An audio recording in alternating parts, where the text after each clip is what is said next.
Test mic, test 1, 2, 3. Testing mic, 1, 2, 3. Test mic, 1, 2, 3. Testing mic, testing mic, testing mic, 1, 2, 3. Okay, so magsisimula na ho tayo. Napakahalaga po ng ating pag-aaralan, kaya makinig po kayong mabuti. So simulan na po natin ang session number 2 ng ating Grand Bible Seminar. Kaya para masimulan po, samahan niyo po akong lahat. Tayo pong lahat ay umupo at manalangin. Let's all pray together.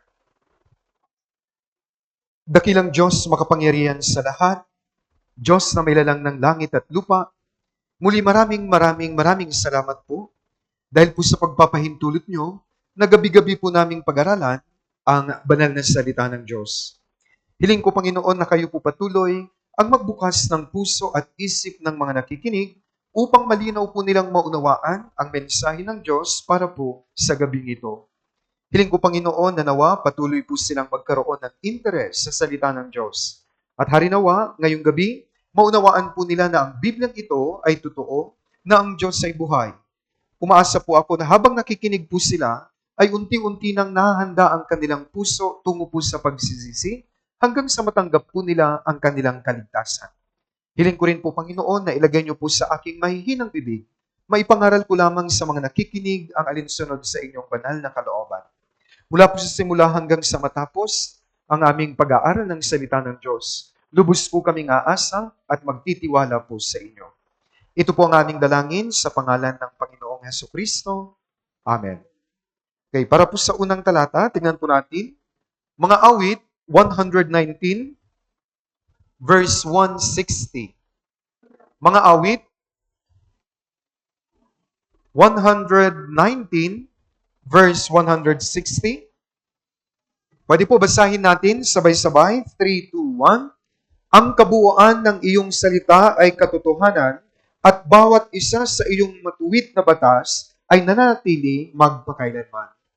Sa session number 2, ngayon po hanggang bukas, gusto ko pong mabuo sa inyong puso at isip ang paniniwala na ang Bibliang ito ay 100% na totoo. Kasabi po dito sa unang talata, ang kabuuan ng iyong salita ay katotohanan. Dapat buo yung paniniwala natin na ang Biblia ay totoo. Para madaling maintindihan, kapag mayroon po sa iyo na nagsabing mahal ka niya, pero sabi niya mahal kita pero 50% lang. Yung 50% sa kapitbahay. Maniniwala ka sa kanya? Ay hindi po, delikado yun, di ba? Dapat buo. Kayong kinakasal, nangangako po sila sa isa't isa sa hirap o sa ginhawa. Till death do us part, sabi po nila. Ibig sabihin, magmamahalan sila hanggang sa katapusan. Dito po, kailangan yung paniniwala sa Biblia ay 100% totoo. Dapat mabuo sa puso at isip natin na lahat ng nakasulat dito ay totoo. Kaya yan po ang topic ng session number 2. Dapat mapatunayan nyo na ang Biblia ay totoo. Dahil hanggat hindi ka naniniwala na ang Biblia ay 100% na totoo, hindi ka pwedeng magkaroon ng tamang pananampalataya. Pag hindi po kayo sigurado, pumapasok yung salitang daw. May Diyos daw. Totoo daw ang Biblia. Pero kung alam mo na 100%, totoong may Diyos. Totoo ang Biblia. Wala na yung daw. Kaya dapat mawala yun pong pagdududa sa ating isip at puso. Kaya dapat maunawaan natin na yung kabuuan ng salita ng Diyos ay katotohanan. At para mapatunayan natin ng totoo, huwag kayong magbase sa inyong damdamin. Ang kailangan lang po magsaliksik tayo, tingnan natin yung totoo. Kung alam mo na yung totoo, madali na lang maniwala. Para maintindihan nyo, bigyan ko po kayo ng isang halimbawa. Noon po sa India, mayroon pong 3 bulag. Never silang nakakita ng elepante. At nag-usap po silang 3. I-try nga natin, hulaan kung ano talaga ang itsura ng elepante. Yung una po, kinapa niya, nakapa po niya yung bandang paa ng elepante. Kaya ang sabi niya, the elephant is like a tree trunk. Kasi nga, parang puno. Yun yung damdamin o pakiramdam niya. Yung isa, ang nahawakan po niya, yung pong doon sa nose banda ng elepante. Gumagalaw-galaw, kaya sabi niya, ang elepante ay snake, parang snake. Kaya sabi niya sa kasama niya, mali ka. Hindi yan gaya ng tree trunk. Hindi gaya ng punong kahoy. Ito ay gaya ng ahas. Yung isa naman, nag-try. Ang nahawakan niya, yun pong tenga. Kaya sabi niya, mali kayong dalawa. Ang elepante ay gaya ng fan, pamaypay. Tanong ko, sino po ang tama sa kanilang tatlo? Wala. Wala. Bakit nagkamali sila? Ginamit ang damdamin, yung feelings, pandama. Bakit ko po ito pinakita? Tungkol sa Diyos, iba-iba ang pananaw ng mga tao dahil puro lang feelings ang kanilang ginagamit. Pinaninindigan nila yung relihiyon nila, hindi nila alam yung katotohanan, pakiramdam lang. Bakit ka naniniwala sa Diyos? Nagpipray naman ako, nagsisimba naman ako. Kaya hindi nila makilala ang Diyos kasi wala silang alam sa Biblia. Kaya ang tatlong ito dapat makakita sila. Kapag nabuksan ng kanilang mga mata, masasabi nila, ganito pala yung elepante. Ganon din po sa atin. Patungkol sa katotohanan tungkol sa Diyos, dapat mabuksan lamang ang inyong mga mata sa salita ng Diyos. Kung alam mo yung salita ng Diyos, yun pong facts, madali na lang maniwala. Kasabi sa 1:8:32, basahin po ninyo sabay-sabay, 3, 2, 1.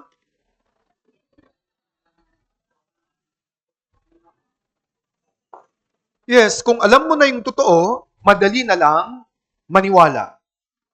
Kaya mahalaga, pag ako po nagtuturo ng Biblia, lagi ko po itong pinapakita sa mga tao. Kailangan po natin ng facts. Ano po yung facts? Ito po yung katotohanan.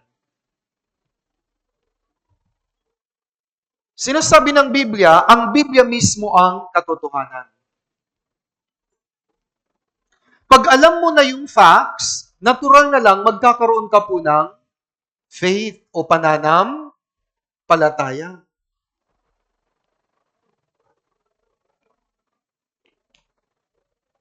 Kaya dapat yung faith natin o pananampalataya ay manggaling sa facts dito po sa Biblia. Kapag alam mo yung totoo, natural na lang madaling maniwala.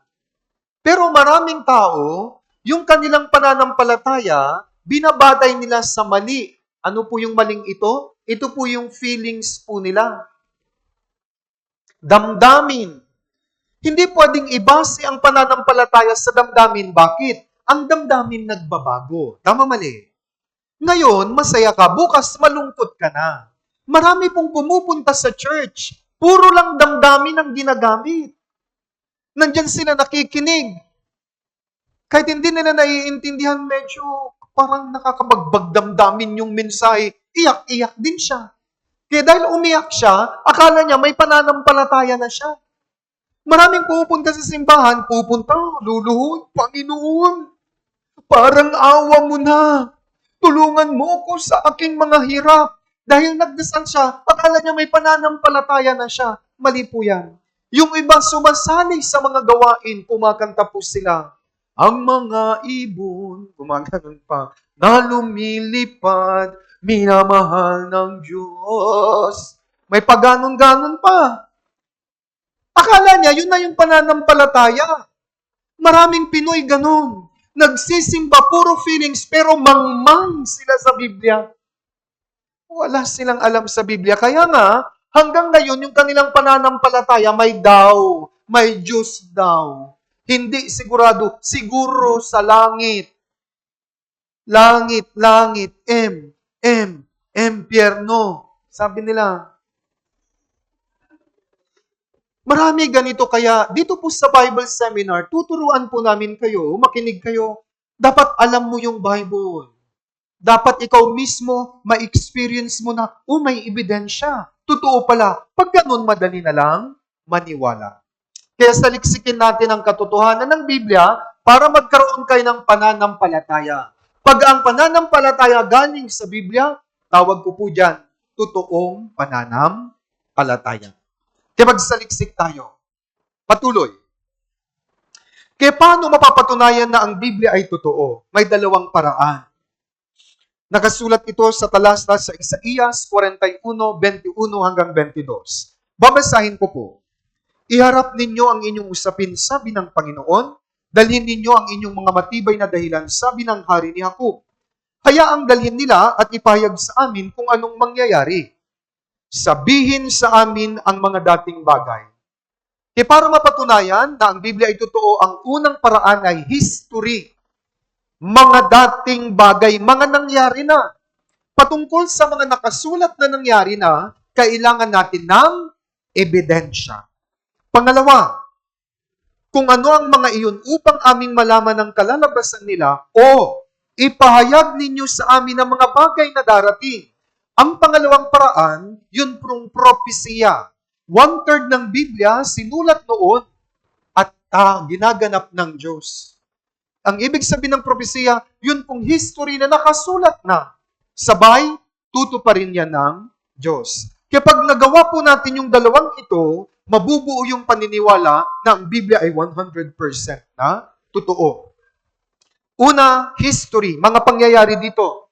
Ngayong gabi, ipapaliwanag ko po yung mga major events. Bibigyan ko kayo ng ebidensya. Kapag may ebidensya, madali na lang maniwala. And then bukas, ipapakita ko po yung mga nakasulat dito na nakasulat noon pa 3,500 years. Yung iba, 2,700 years. Yung iba, 1,900 years. Nakasulat na dito pero tinutupad ng Diyos. Nagkakatotoo. Yang dalawang paraan na yan, ang gagamitin natin para mapatunayan na ang Biblia ay 100% na totoo. Kaya ang history, sinasabi rin pong His story. Ito yung kwento ng Diyos para sa mga tao. Ito yung nakasulat na history sa Biblia, mula kay Adan hanggang sa magunaw ang mundo, hanggang sa makarating ang mga tao sa dalawang destinasyon, langit o impyerno. Kagabi, natapos na po natin yung una, kwento ng Garden of Eden. Review. Naalala niyo po ba kung saan matatagpuan ang Garden of Eden? Saan po? Imus? Wala sa Imus. Saan po? Iraq. Letter I din. Iraq. May ebidensya tayo. Bakit? Nandun pa rin yung dalawang ilog. At nahanap na yung dalawa pang ilog. Yung oil sa Iraq. Yun ang patunay na binagsak ng Diyos ang Garden of Eden. Maraming hayop at punong kahoy. As a result, may oil. May gulo sa Middle East nung nakaraang mga weeks. Kaya tumaas ang presyo ng gasolina. Naapektuhan tayo. Bakit may oil doon? Kasi doon po ang location ng Garden of Eden. Tingnan nyo, pwede nang maniwala kasi nagpakita po ako ng mga ebidensya. Ngayong araw, ipapaliwanag ko po additional na 4 sa session 2, Noah's Ark, Torre ng Babel, Red Sea Crossing, at Israel Suffering. Ito po ay mga mahalagang tagpo dito po sa Biblia. Kaya patutunayan ko na ang mga kwentong ito na nakasulat sa Biblia ay mayroon pong ebidensya na totoong nangyari ito sa kasaysayan ng tao. Pasimulan po natin sa Noah's Ark. Ito po yung kwento kung saan pinatay ng Diyos, nilipol ng Diyos ang mga tao, 8 lang ang natira. Noah's Ark and the worldwide flood. Alamat ba ito o katotohanan? Dahil nasa Biblia, ito po ay totoo. Marami pong tao nasa church, akala nila ang mga kwentong kagaya nito ay gawa-gawa lang. Hindi po. Ito po ay tunay na history. Parte ng kasaysayan ng tao, totoong nangyari. Kaya simulan natin ang kwento ni Noe. Genesis chapter 6, verse 1. Basahin po natin sabay-sabay at dahan-dahan. 3, 2, 1. Nagsimulang dumami ang mga tao sa balat ng lupa at nagkaanak sila ng mga babae. Dito, dumami ang mga tao sa balat ng lupa. Kanino po nanggaling ang mga tao? Kay Adan at saka kay Eva. Ano yung lesson sa Garden of Eden kagabi? Nagsimula doon ang kasalanan. As a result, nung dumami na po ang tao, nag-multiply na rin po ang mga kasalanan. Kaya dito dumami na ang mga tao sa balat ng lupa. Pinalayas ng Diyos si Adan at Eva sa Garden of Eden, and then dumami ng dumami ang mga tao. Nagkaanak po sila. Pero ito na po yung problema. Nung nag-multiply ang mga makasalanan, tumindi ang kasalanan. Genesis 6:12, nakita ng Diyos na ang daigdig ay naging masama, sapagkat pinasama ng lahat ng tao ang kanilang gawa sa lupa. Nakita ng Diyos, sobrang sama na ng daigdig. Nakita niya ito. Anong pinaggagawa nila? Imaginin natin, nagpapatayan, magulo, kung ano-anong layaw ng laman ang pinaggagawa. Kaya, napuno ang daigdig ng kasalanan. At dahil dito, nagalit po ang Diyos. Nagtakda siya ng pagbaha. Ano ang dahilan ng pagbaha? Kasamaan ng mga tao. Sabi ng Diyos, dahil sa kasalanan nila, magkakaroon ng parusa. At ang parusang ito ay pandaigdigang pagbaha. Genesis 6:13-14. Babasahin ko po. At sinabi ng Diyos kay Noe, ipinasya ko ng wakasan ang lahat ng laman, sapagkat ang lupa ay napuno ng karahasan nila. Ngayon sila ay aking lilipuling kasama ng lupa. Gumawa ka ng isang daong nayari sa kahoy na gopher. Gumawa ka ng mga silid sa daong at pahiran mo ito ng alkitran sa loob at labas. Nagpasya ang Diyos. Anong pasya niya? Wakasan na raw ang lahat ng laman. Ito po nakakatakot. Gusto kong makita nyo. Sabi ng Diyos, sila ay aking lilipuling kasama ng lupa. Papatayin ko sila. Karamihan po sa ating mga Filipino, alam natin, God is love. Hindi lang po siya love. Nagagalit din po ang Diyos dahil po sa kasalanan. Sabi niya dito, lilipulin ko sila. Malalim na term, pero pag bababawan natin, papatayin ko silang lahat. Dahil po yan sa kasalanan. Pero, dahil may pagmamahal ang Diyos, nagpahanda siya ng isang daong. Uulan ng malakas, pero kung may daong, kung papasok ang mga tao, pwede silang maligtas. Kinagpagawa ang Diyos ng daong kay Noah bago niya ibaba yung judgment. Nagsabi na po siya ng judgment sa mga tao, pero may paraan para makatakas sa parusa o paghukom ng Diyos. Yun po yung daong. Kaya ngayon, may natagpuan ng Panginoong Diyos na isang tao na talagang naghahanap sa Diyos. Siya po si Noe. Kaya inutusan ng Diyos si Noe, Genesis 6:14. Basahin po ninyo sabay-sabay, dahan-dahan. 3, 2, 1. Gumawa ka ng mga silid sa daong, alkitran sa loob at labas. Kaya secure yun pong daong binigay ng Diyos kay Noe kung paano ito gagawin. At si Noe, ginawa niya ang alinsunod sa sinabi ng Diyos. Nagbigay ang Diyos ng sukat kung paano niya gagawin ito. Genesis 6:15, gagawin mo ito sa ganitong paraan. Ang haba ng sasakyan ay 300 siko, ang luwang ay 50 siko, ang taas ay 30 siko. Sa English, cubits. Noon po kasi, hindi pa nila ginagamit ang metro. Yung unit of measurement nila, siko. Ito yung ginagamit. Pag mula dito hanggang dito. Kaya, ginagamit nila sa pagsukat. Pero, sa panahon nila Adan ni Noe, matatangkad ang mga tao. Kaya, hindi natin mahanap ang eksaktong measurement. Pero mai-imagine natin, napakalaking barko po nito o daong.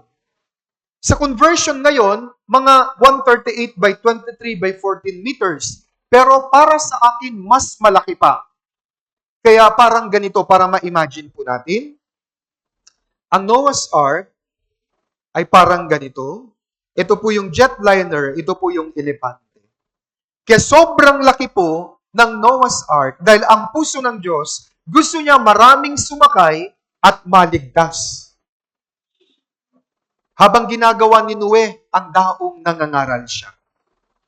Hebreo 11:7, sa pananampalataya si Noe, nang bigyan ng Diyos ng babala, ay pinakinggan ng babala at gumawa ng isang daong para sa kaligtasan ng kanyang sambahayan. Kaya ma-imagine po natin ginagawa niya, wala pa po silang sobrang high-tech na kagamitan. Kaya ayon po sa mga dalubhasa sa Biblia, inabot si Noe ng mga 6 hanggang 7 dekada. Bago niya matapos, ang dambuhala o malaking daong na ito. At habang siya po ay gumagawa, pinapangaral niya ang salita ng Diyos. Ikalawang Pedro, chapter 2, verse 5. At kung paano ngang matandang daigdig ay hindi niya pinatawad, bagaman iniligtas si Noe na tagapangaral ng katwiran, kasama ng 7 iba pa, noong ang daigdig ng masasamang tao ay dinalhan ng baha. Si Noe, tagapangaral ng katwiran, pinangaral niya sa mga tao, may paparating na baha.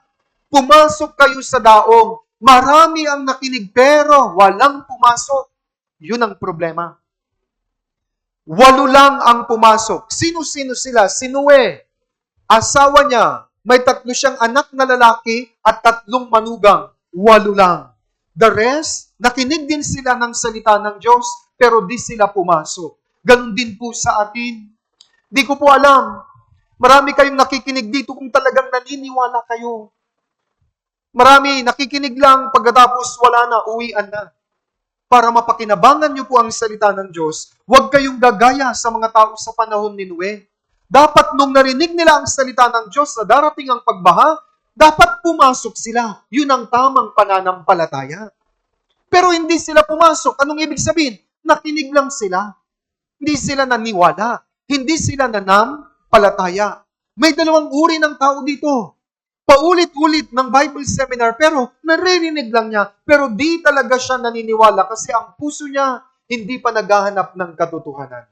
Pero mayroon din po dito nakikinig talagang totoo. Totoo yung sinasabi ng salita ng Diyos. Tingnan nyo, bakit hindi sila pumasok? Ito po yung dahilan. Nasa Biblia. Lucas 17, verse 26 and 27. At kung paano ang nangyari sa mga araw ni Noe, ay gayon din naman ang mangyayari sa mga araw ng anak ng tao. Sila'y kumakain at umiinom, nag-aasawa at sila'y pinag-aasawa, hanggang sa araw na pumasok sa daong si Noe at dumating ang baha at nilipol silang lahat. Bakit sila hindi pumasok? Dahil ang concern lang po nila noon kung paano sila makakakain. Kung paano sila makakainom ng tubig, kung paano sila magkapapamilya, kung paano nila mapapakain ang kanilang pamilya at wala silang pakialam sa salita ng Diyos. Yun ang problema. Ganon din po sa panahon natin.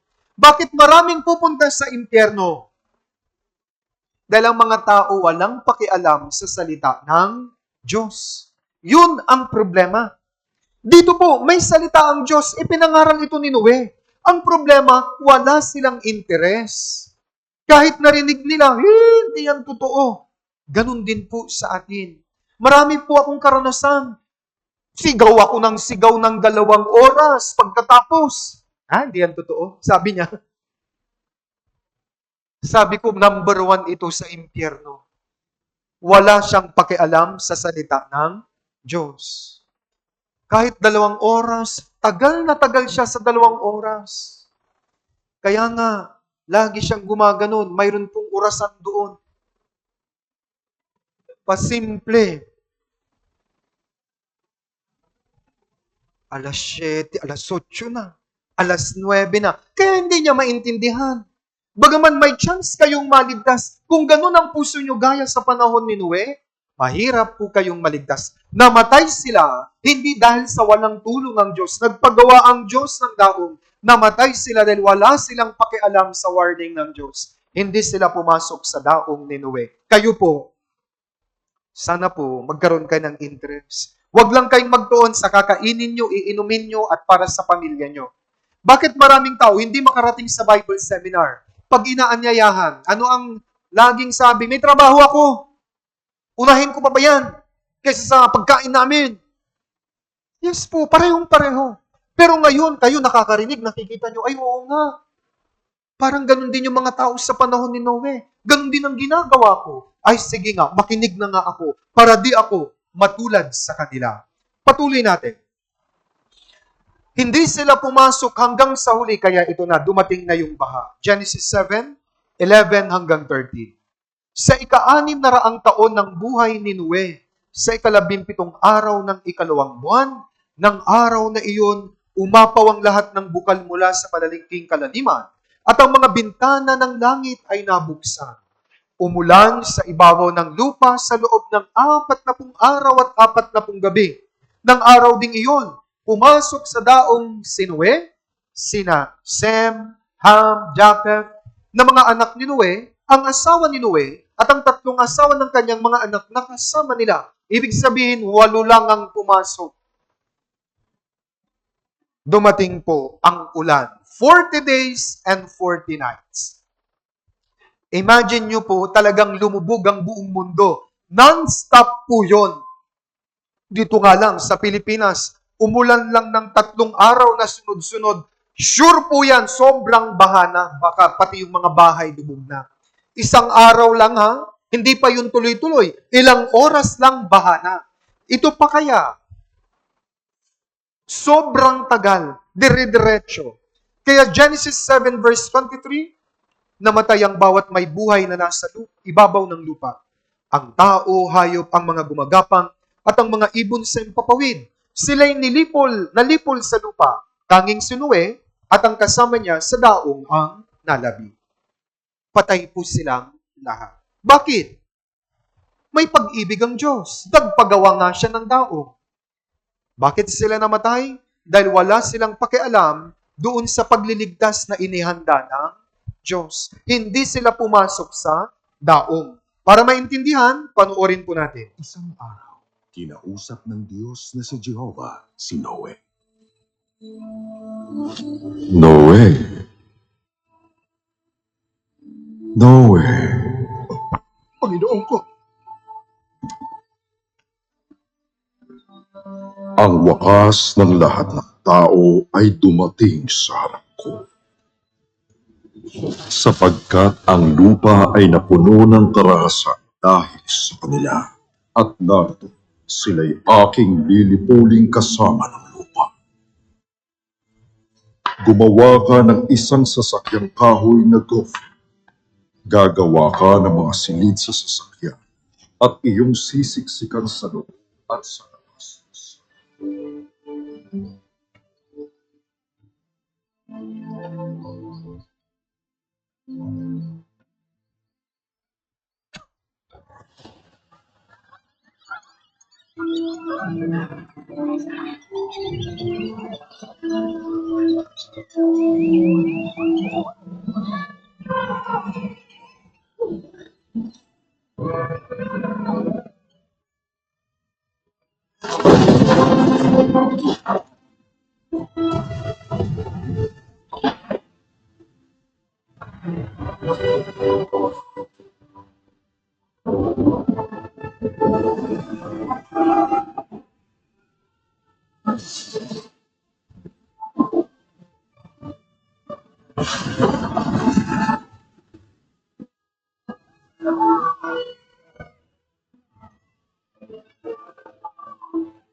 Pagkatapos ng baha, namatay ang lahat ng buhay na may hininga sa lupa, maliban sa 8 tao sa pamilya ni Noe at bawat uri ng buhay na bagay na nasa arko.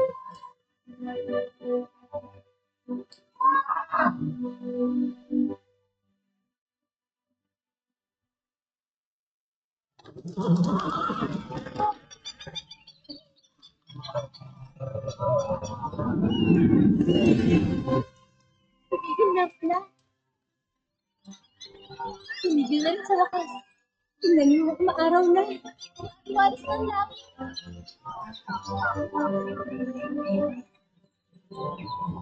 Panginoon ko, Diyos ko,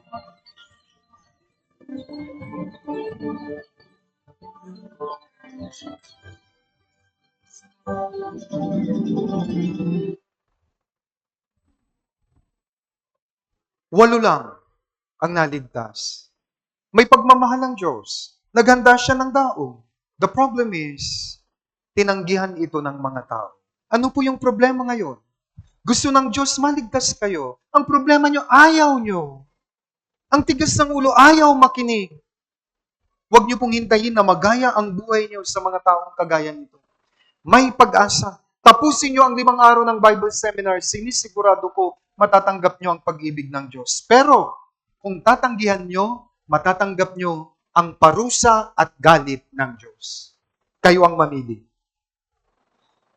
Kaya ngayon, patutunayan natin na ang kwentong ito ay hindi gawa-gawa lamang. Nasa Biblia po ito, totoo po ito. May question. Kailangan masagot natin isa-isa. Si Noe, nung dumating yung baha, 600 years old siya. Posible ba yun? 600? Ganun kahaba ang buhay niya?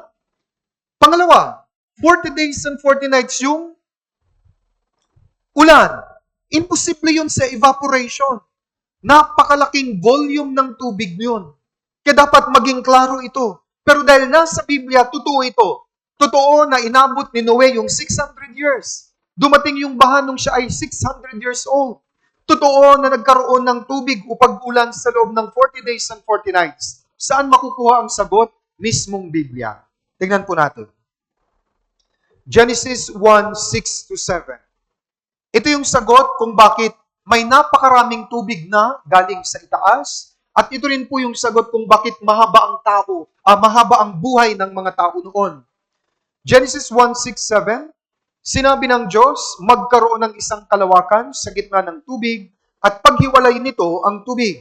Ginawa ng Diyos ang kalawakan at ibinukod ang tubig na nasa ilalim ng kalawakan mula sa tubig na nasa itaas ng kalawakan at ito ay nangyari.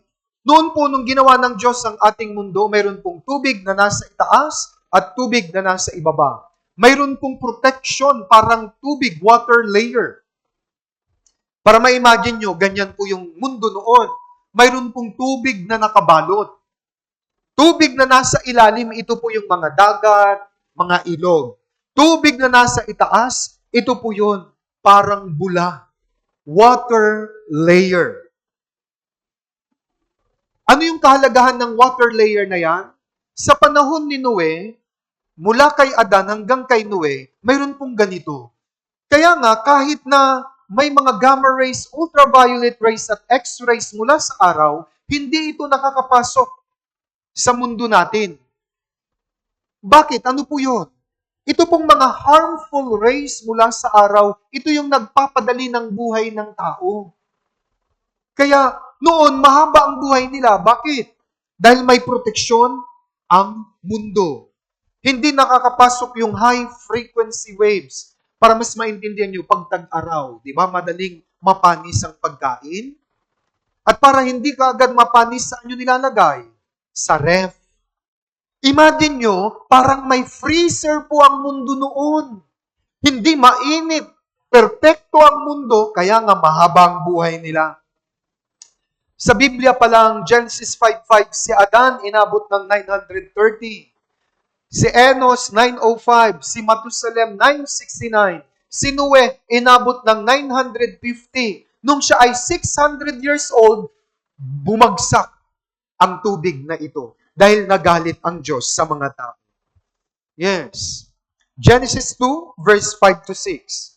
Noon po, nang sa lupa ay wala pang tanim sa parang at wala pang damo na tumutubog sa parang, sapagkat hindi pa nagpapaulan ng Panginoong Diyos sa lupa at wala pang taong nagbubungkal ng lupa, ngunit may isang ulap, sa English, mist na pumaitaas, buhat sa lupa at dinilig ang buong kapatagan ng lupa. Yan po yung mist. Paano nangyari? Para mas maintindihan, ito po yung araw, ito po yung mundo noon. Pero mayroon pong bula na nakabalot. Sa mga may kotse, pag tag-ulan at wala kang aircon, nakasara, nagmumoist, di ba? Nagmumoist. May init. May init dito, pero may tubig. Kaya, ang effect nun, naging mist, halumigmig. Kaya hindi mainit. Nakapunta na po kayo sa Baguio? Parang ganon. Parang ganon. Kaya nga, natagpuan ng mga scientists, ang secret ng mga higanting puno ay yung mist. Kapag maraming hamog, mataas ang mga punong kahoy. Kaya mahaba din ang buhay ng mga tao noon. Bakit? Perpekto pa yung mundo. May mist. Malalakas sila, matatangkad po sila. Yan ang dahilan kung bakit mahaba ang buhay ng mga tao noon. Ano pa? Wala pa pong bisyo ang mga tao noon.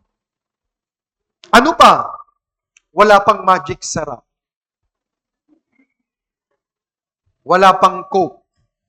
Wala pang emperador. Wala pa. Kaya mahaba ang buhay po nila. Yes, maraming ebidensya sa iba't ibang panig ng mundo natagpuan ang mga ganitong fossils, mga buto, giant turtle. Kaya pati yung mga hayop noon, malalaki. Mula kay Noah, patras tayo kay Adan, hindi sila gaya natin. Matatangkad po sila, malalaki, kaya mahaba rin ang buhay nila. Yun ang sikreto, yung tubig na nakabalot.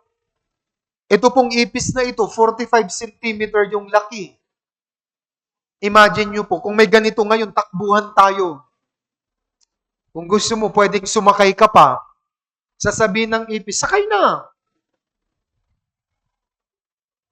Dragonfly, 1.27 meters yung wingspan. Imagine nyo na ganito kalaki sa akin.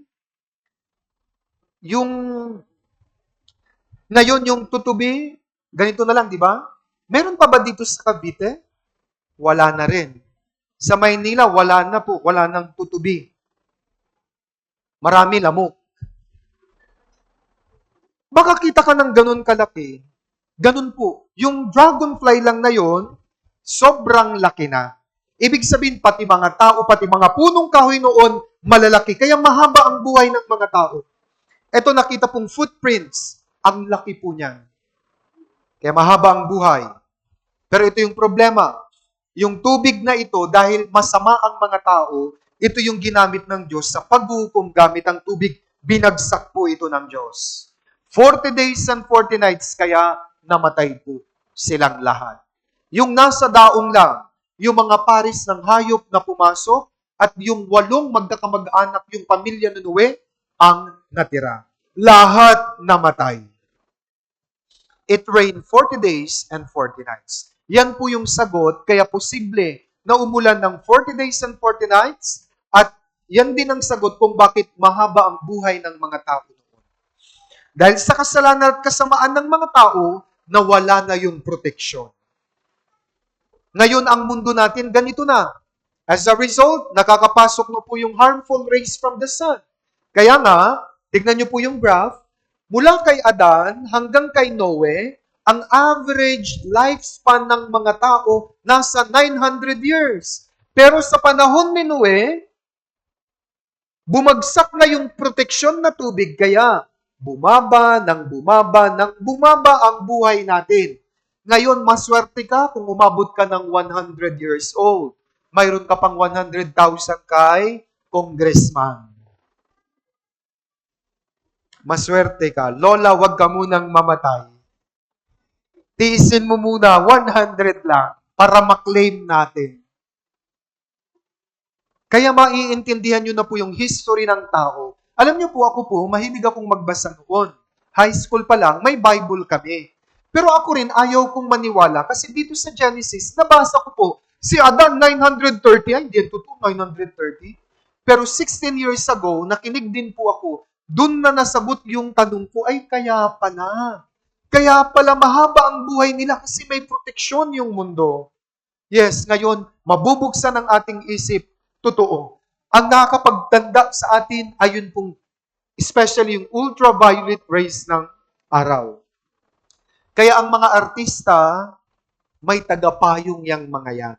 Ayaw nilang mainitan. Kung lagi ka po sa ilalim ng araw, kahit na 40 years old ka pa lang, mukha kang 55 na. Yes po. Yan ang nagpapahina sa atin. Ayon po yan sa pag-aaral. Kaya nasagot na po natin, posible yung 600 years kasi may tubig na proteksyon. At ang tubig na yon, yun ang ginamit para sa 40 days and 40 nights na pag-ulan. The Bible is true. Ano pa?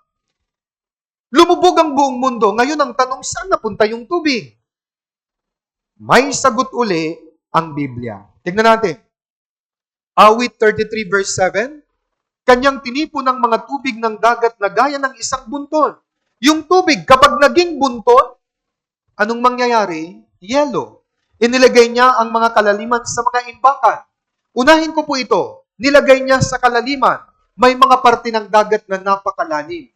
Ito po, Challenger Deep, malapit sa Guam. Dito po banda, malapit ang Pilipinas din.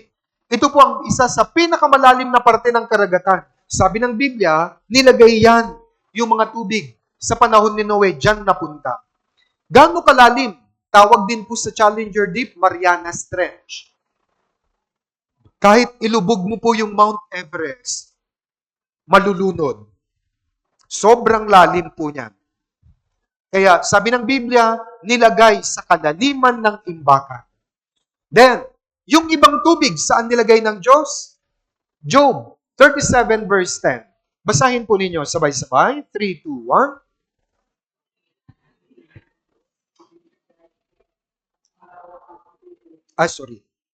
Mabilis na mamumuo.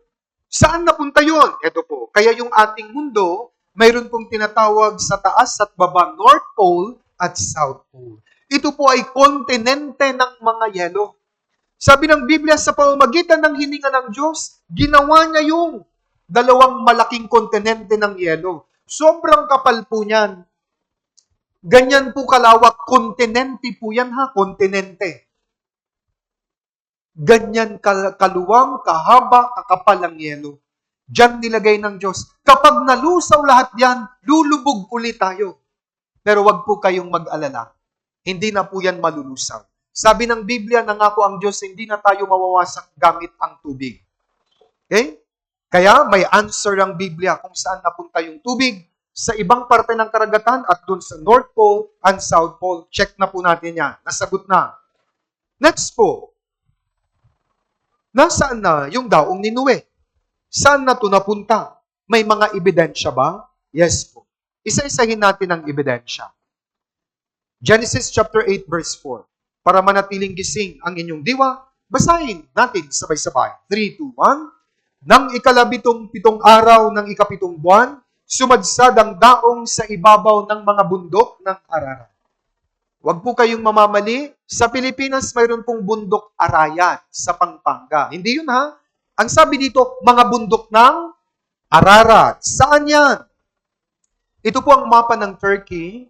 Sa western part po, malapit sa border, diyan matatagpuan ang yun pong mountains of Ararat.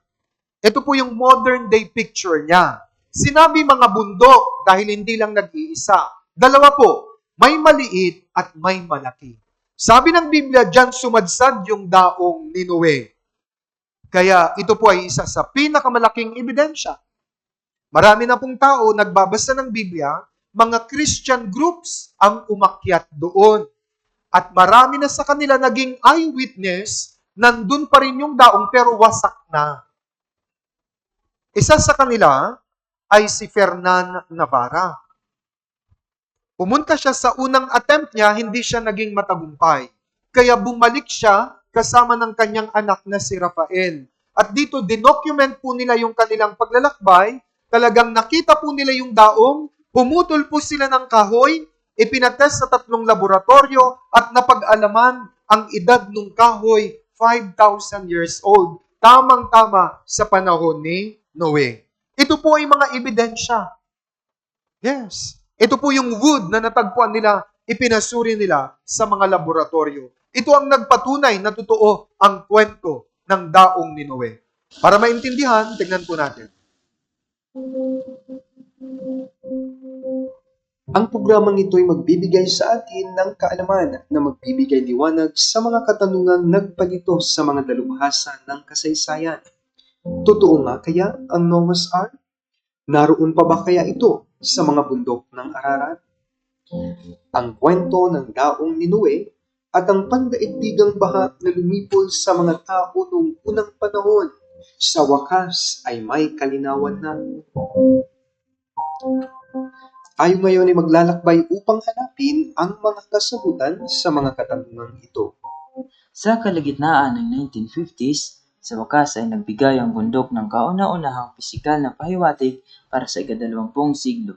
Ito ang nagsilbing umpisa ng sunod-sunod na makabagong pagsisikap upang matunton ang sikretong kinaroroonan ng daong ni Noe. Isang French demolition engineer na ang pangalan ay Fernand Navarra ay unang naging interesado sa daong. Iniwan ako ng mga British guide sa ibaba pa lamang ng bundok, kaya't nagsumikap akong magpatuloy ng mag-isa. Hindi ko natagpo ang nakalabas ang daong, subalit nakita ko talaga ang isang napakalaking maitim na bagay sa ilalim ng makapal na yelo. Alam kong kailangan kong bumalik upang tuklasin kung ano iyon. Bumalik na siya noong July 1955 kasama ang kanyang binatang anak na si Rafael. Ang nakikita natin ngayon dito ay ang aktwal at tunay na pangyayaring kinuna ni Fernand Navarra at ng kanyang anak sa kasagsagan ng kanilang paglalakbay. Noong 1955 ay mas mainit na taon at natutunan ang mga yelo.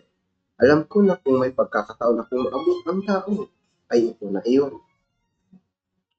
Si Rafael ang unang nakakita ng isang bagay, maingat na ibinaba ni Navarra ang kanyang sarili sa ilalim ng isang matarik na bitak na nasa taas na 13,500 talampakan. Ang kahoy ay madaling makita, ngunit ito'y matigas na nakapagod sa yelo. Pumutol si Navarra mula sa yelo ng 5 talampakan ng habang piraso ng kahoy. Pinangarap ko ang sandaling ito, ako at si Rafael ay tuwang-tuwa na para bang Pasko. Isang maipagmamalaking sandali at katuparan ng inaasam-asam na kahilingan. Pero ito ba'y talagang kahoy na mula sa daong ni Noe? Napag-alaman na ang kahoy na natagpuan ni Navarra ay hindi tumutubo sa bundok ng Ararat. Sa katunayan, ay walang kagubatan sa loob ng 300 milyang nakapalibot sa bundok. Si Navarra mismo ang nagpasuri sa kahoy sa 3 magkakaibang laboratorio at ipinaalam sa kanya na ang kahoy na ito ay halos 5,000 taon na ang tanda. Maliwanag na sumasang-ayon sa bahang sinasalaysay ng Biblia. Maliwanag na sumasang-ayon sa baha na sinasaad ng Biblia. Totoo ang kwentong ito. May ebidensya. Yes. At alam niyo po, maraming ebidensya sa iba't ibang panig ng mundo na nagkaroon talaga ng pandaigdigang pagbaha. Ito po yung ating mundo, marami. Example po, kung pupunta po tayo dito, sa may Andes, ito po ay mountain range, bulubunduking nagyayelo. Pero, marami silang nakita dyan na fossils ng balyena, ng oyster. Paano nagkaroon ng mga lamang dagat dyan? Nung bumaha, lumango yung mga lamang dagat, bumaba yung baha, naiwan na sila doon, na-fossilize na po sila. Kaya nga, maraming pahayagan, marami pong mga dyaryo na ilathala, whale fossils found high up in Andes. Ito ay isang ebidensya. Sa Himalayas, kung saan matatagpuan ng Mount Everest, napakataas sa bundok nagyayelo, mantakin po ninyo. Doon po sa 8,000 meters, nakakita sila ng mga fossils ng isda. Paano nagkaroon ng isda doon? Nag-usap-usap sila, akyatin natin ang Mount Everest. Sabi nila, hindi ho. Naiwan na sila dahil talagang lumubog ang buong mundo noon sa tubig. Nalathala po ito sa mga magazine at pahayagan. Marami pa. Kung titignan natin sa iba't ibang kontinente at iba't ibang bansa, ito pong sedimentary rock formation na kagaya nito ay isang ebidensya ng worldwide flood. Mayroon sa Utah, sa Arizona, mayroon sa China, mayroon sa South Africa. Mayroon ding tinatawag na salt flood. Ano po ito? Mga lawa na maalat. Kahit ang mga lugar na ito ay malayo sa dagat, ang layo ng dagat, ang Mongolia, ito po yan. Ito po yung dagat, napakalayo. Para makapunta ka sa dagat, kailangan mo ng passport, kailangan mong tumawid ng ibang bansa. Pero sa Mongolia, ang daming salt flood. Ebidensya po yan na nangyari yung pandaigdigang baha. Naging maalat yung mga lake po nila. Sa China, mayroon din. Yun, yung sikat na Salt Lake City sa Utah. Malayo po sa dagat, pero yung lake na yan, maalat. Patunay ng worldwide flood. At ang isa sa pinakamalaking salt flood, Bolivia. Ganyan po kalawak. Bakit may asin dyan? Patunay ng worldwide flood na nangyari. The Bible has all the answer. I-check na po natin yan. Ang daming ebidensya. Ngayon, ang pinakamahalaga, ano yung aral na mapupulot natin sa kwento? I-connect natin sa ating sarili, mga kababayan. May sagot ang Biblia. Ano yung aral na mapupulot natin? Ikalawang Pedro 3:6 hanggang 7. Pwede po, basahin po ninyo sabay-sabay. 3, 2, 1. Na sa pamamagitan din nito, ngunit sa pamamagitan ng gainding salita,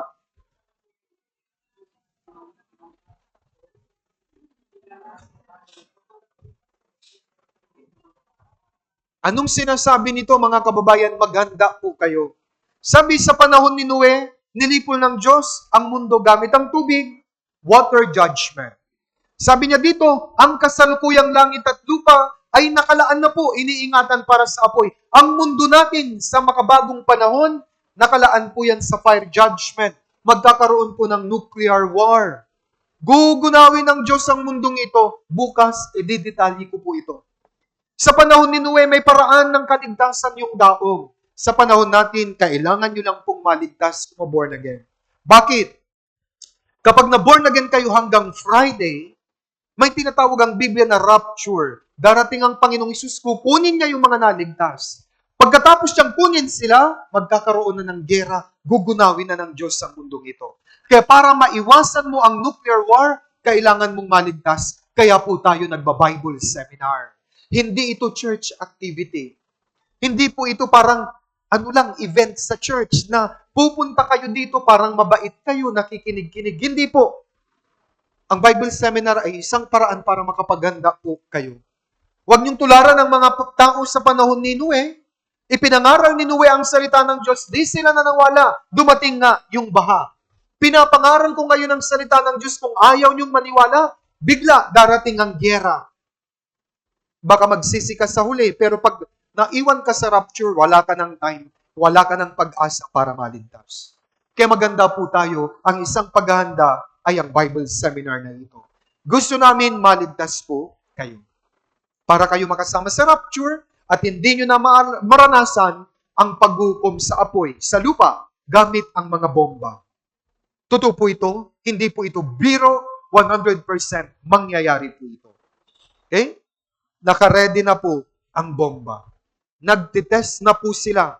Yung may mga nuclear power plant, may mga nuclear bomb, tinitest na po nila yung kanilang mga missiles. At yan po ang nakapinta, nakasulat sa Biblia, na gagawin ng Diyos sa mga taong matitigas ang puso at tinanggihan ang regalo ng Diyos na kaligtasan. Okay, check na rin po yan. Anong ibig sabihin? Noah's Ark and the flood? Totoo? Alamat lang. Totoo. Mayroon po tayong ebidensya. Ibig sabihin, the Bible is true. Totoo ang Biblia. Next po, pagkatapos po ng Noah's Ark, yung 8 yon, nagsimula silang mag-repopulate. Dumami uli ang tao. Pumasok ngayon ang kwento ng Tore ng Babel.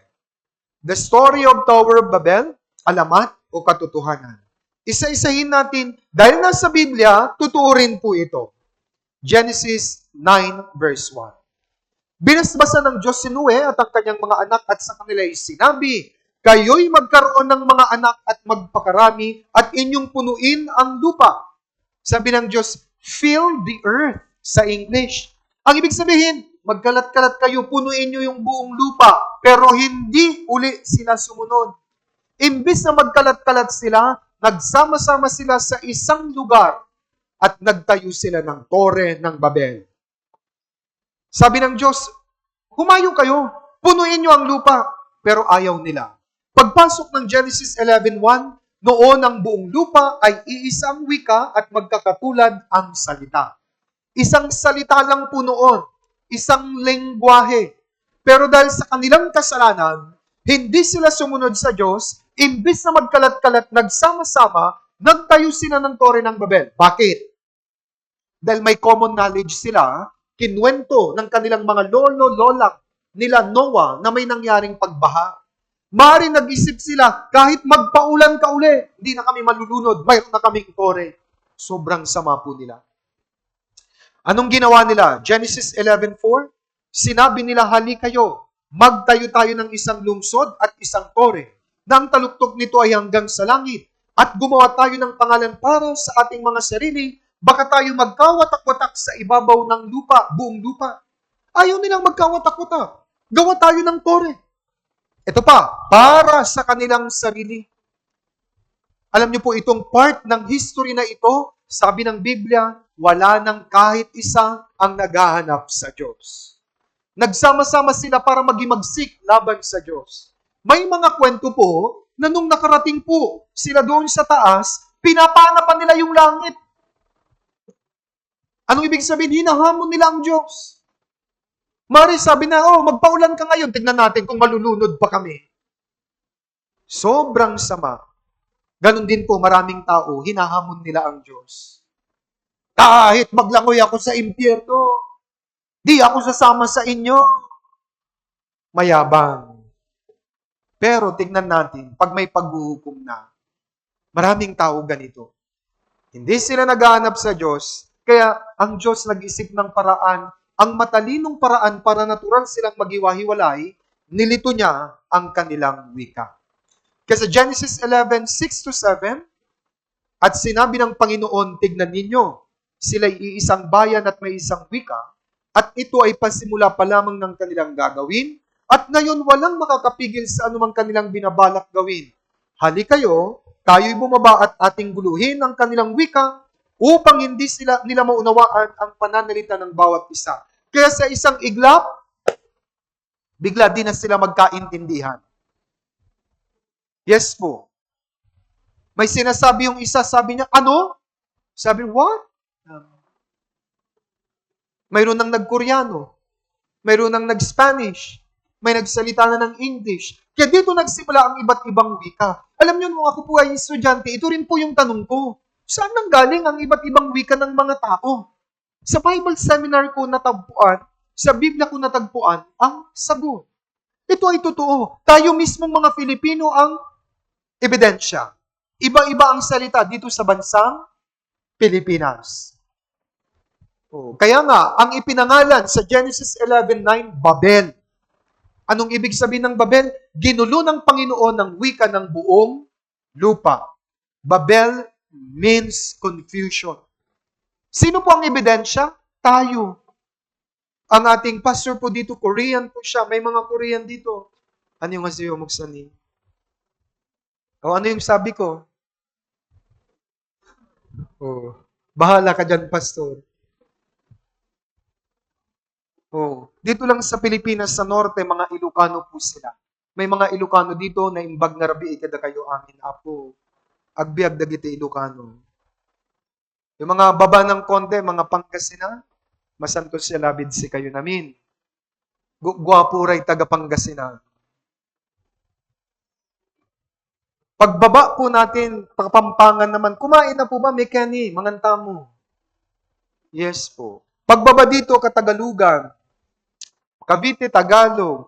Pagdating ng Batangas, may punto na, di ba? Ay, ala, Diga. Yes. Pagbaba sa Bisaya, mayong gabi sa inyong tanan. Di ba? Iba-iba, tayo mismo. Kaya maiintindihan nyo yung buhay natin dito nagsimula dahil sa kasalanan nila, nag-iba-iba ang salita po natin. Ngayon, may ebidensya ba tungkol sa Tore ng Babel? Yes po. Tayo mismo. Iba-iba ang salita natin. Nag-Bible seminar po ako noon sa Hong Kong. Ang hirap. May mga doon po sa nung sinundo ako sa airport, di ko maintindihan. Cantonese, Chinese. Di mo alam kung anong sinasabi nila. Pero siguro sabi nung nakasalubong ko, gwapo nito ah. Kaya sabi ko, okay na rin to. Yes po. Check na tayo. Ebidensya tayo mismo. Kaya tingnan nyo po, mula sa lugar na yun ng bundok ng Ararat, lumabas sila Noah, dumami sila, sabi ng Diyos, magkalat-kalat kayo, imbis na magkalat-kalat yung mga inapo nila, yung mga maraming tao, nagsama-sama sila sa Tore ng Babel. Dito nilito ng Diyos ang kanilang wika, kaya natural, nagkalat-kalat na po sila. Kaya si Shem, yan ang naging ninuno ng mga Asians. Tayo po. Si Ham ang naging ninuno ng mga Africans. At si Japheth ang naging ninuno ng mga Westerns, mga puti. Kaya makikita natin. Kaya ngayon, yun palang kinuwento sa akin nung bata ako, mali.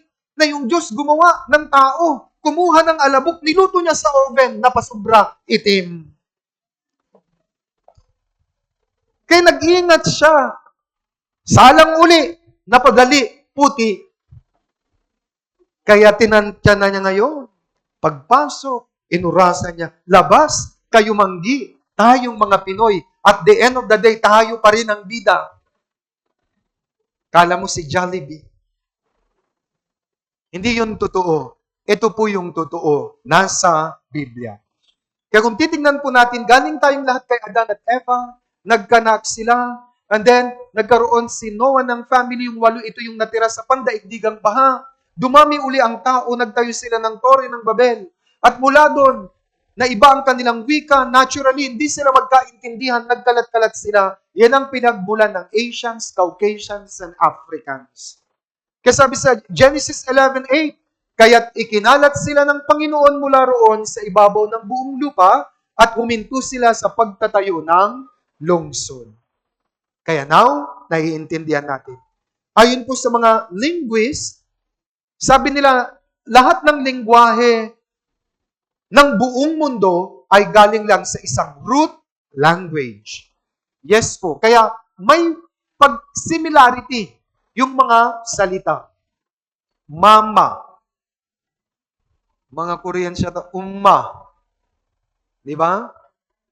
Yes po. Mommy, English.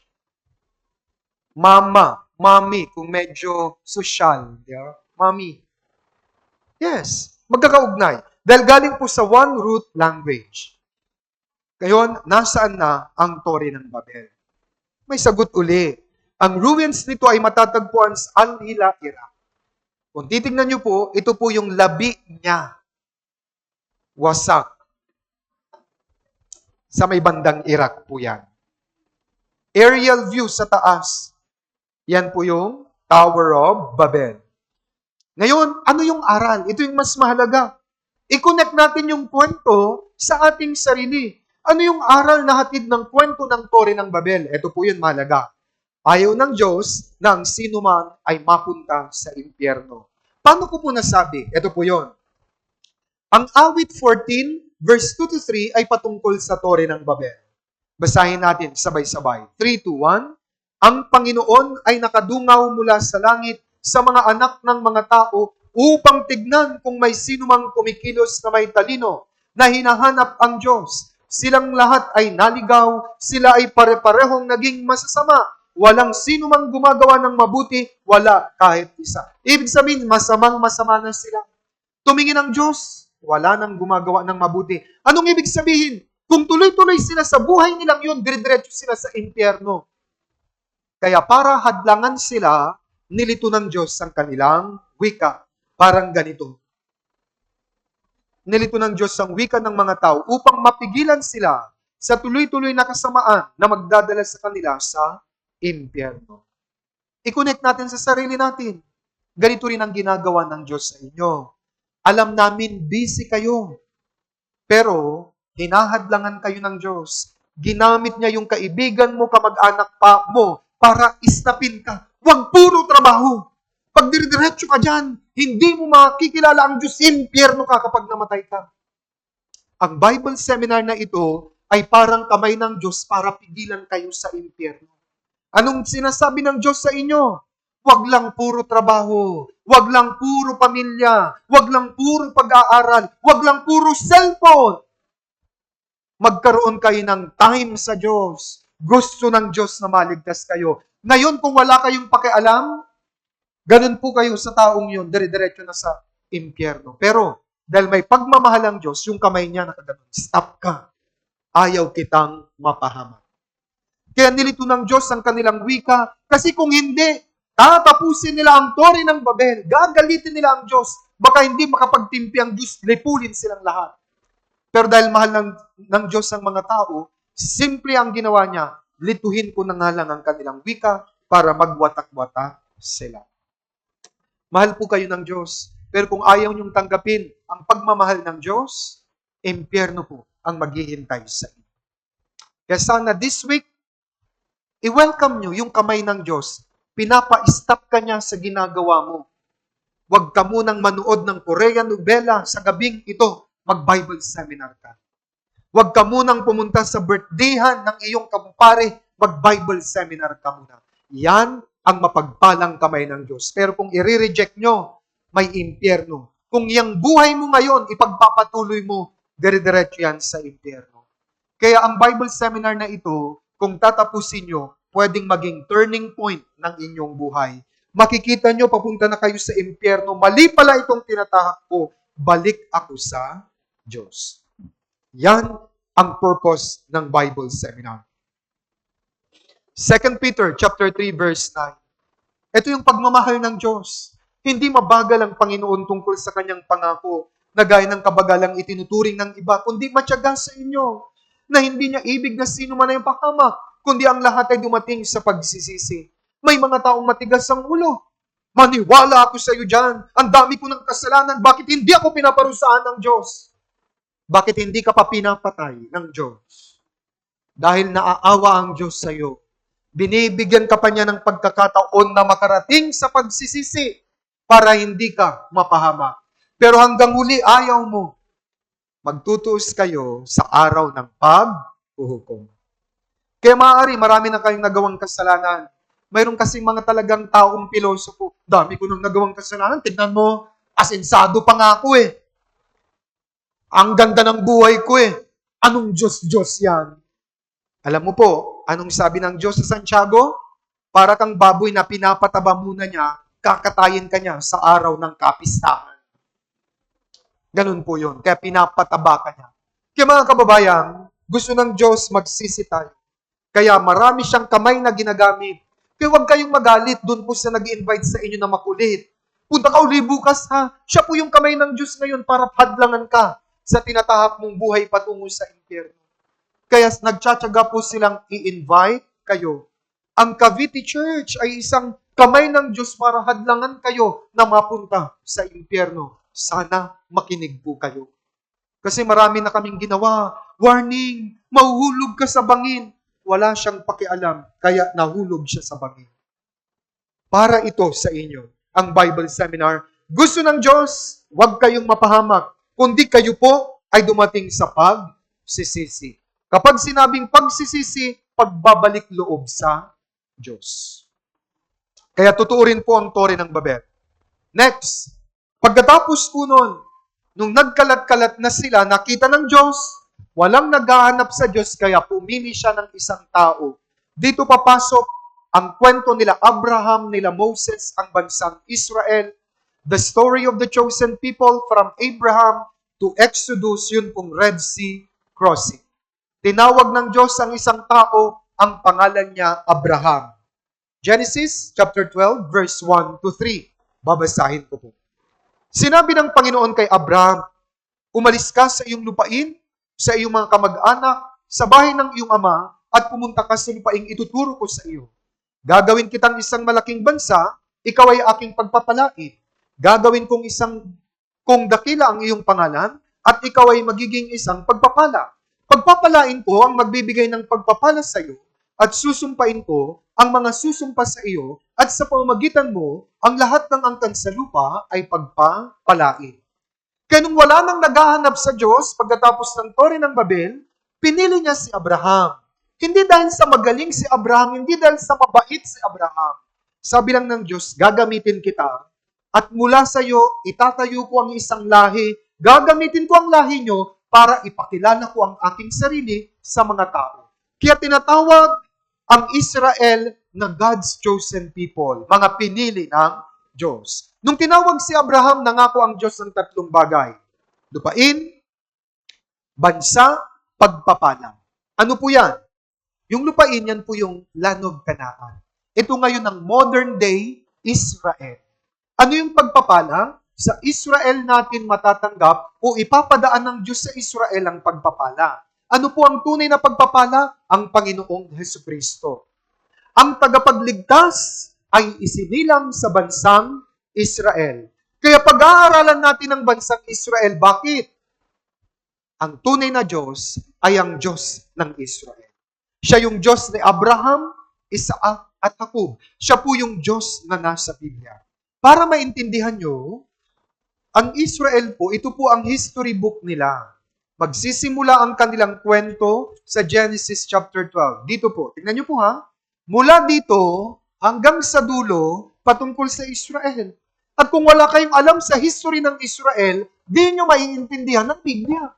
Kaya ngayon pag-aaralan po natin ang history ng Israel. Ganito po yan. Genesis, book of beginning. Origin, kung paano nagsimula ang lahat. Kaya, hindi nyo lang po napapansin, inisa-isa ko na po ito. Genesis chapter 1 hanggang 11, kahapon, creation. Kahapon, kwento ni Adan at Eva. Yun po yung beginning ng kasalanan. Kanina, beginning ng word judgment, si Noah. At yung Babel, beginning ng iba't ibang salita. Papasok kayo ng Genesis 12 to 50, ito ang kwento ng isang pamilya. Pinili ng Diyos si Abraham. Mula kay Abraham, nagkaroon po siya ng anak, si Isaac. And then, si Isaac, nagkaroon ng anak si Jacob. Later on, pinalitan po yung Jacob ng Israel. Nagkaroon po si Jacob ng 12 anak na lalaki. Ang panglabing isa ay si Jose, sa English Joseph. Paborito po siya ni Jacob. Nainggit ang kanyang mga kapatid. Noong una gusto nilang patayin. Pero hindi nagtagumpay. Bakit sila nainggit? At bakit sila nagngingit-ngit sa kanya? Lagi po niyang sinasabi sa kanyang mga kapatid, nanaginip ako. Yung panaginip niya, waring maglilingkod sila sa kanya. Kaya sabi niya, nag-aani tayo, yung bigkis ko dumating sa gitna, lahat yung bigkis nyo, yumuko. Kaya nayabangan yung kanyang mga kapatid. Anong ibig mong sabihin? Yuyuko kami sa iyo? Pero pinag-isipan ito ng tatay nila. Pero ito pala ay isang pangitain ng Diyos, vision, na balang araw gagamitin siya ng Diyos. Anong ginawa ng kanyang mga kapatid? Binenta po nila si Jose sa Egypt. Kaya naging alipin po siya. Sa edad na 17, naghirap siya, pero kasama niya ang Diyos sa Egypt.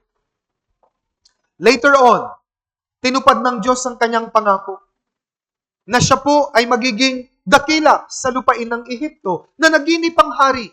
Si Joseph, binigyan po ng Diyos ng kakayahang mag-interpret ng panaginip. Na naginip po yung Faraon, yung hari sa Egypt, walang makapagpaliwanag. Si Jose ang nakapagpaliwanag, kaya ginawa siyang prime minister. Ano po yung naipaliwanag niya? Yung mangyayaring 7 taong saganang ani at 7 taong taggutom. Nangyari nga iyon.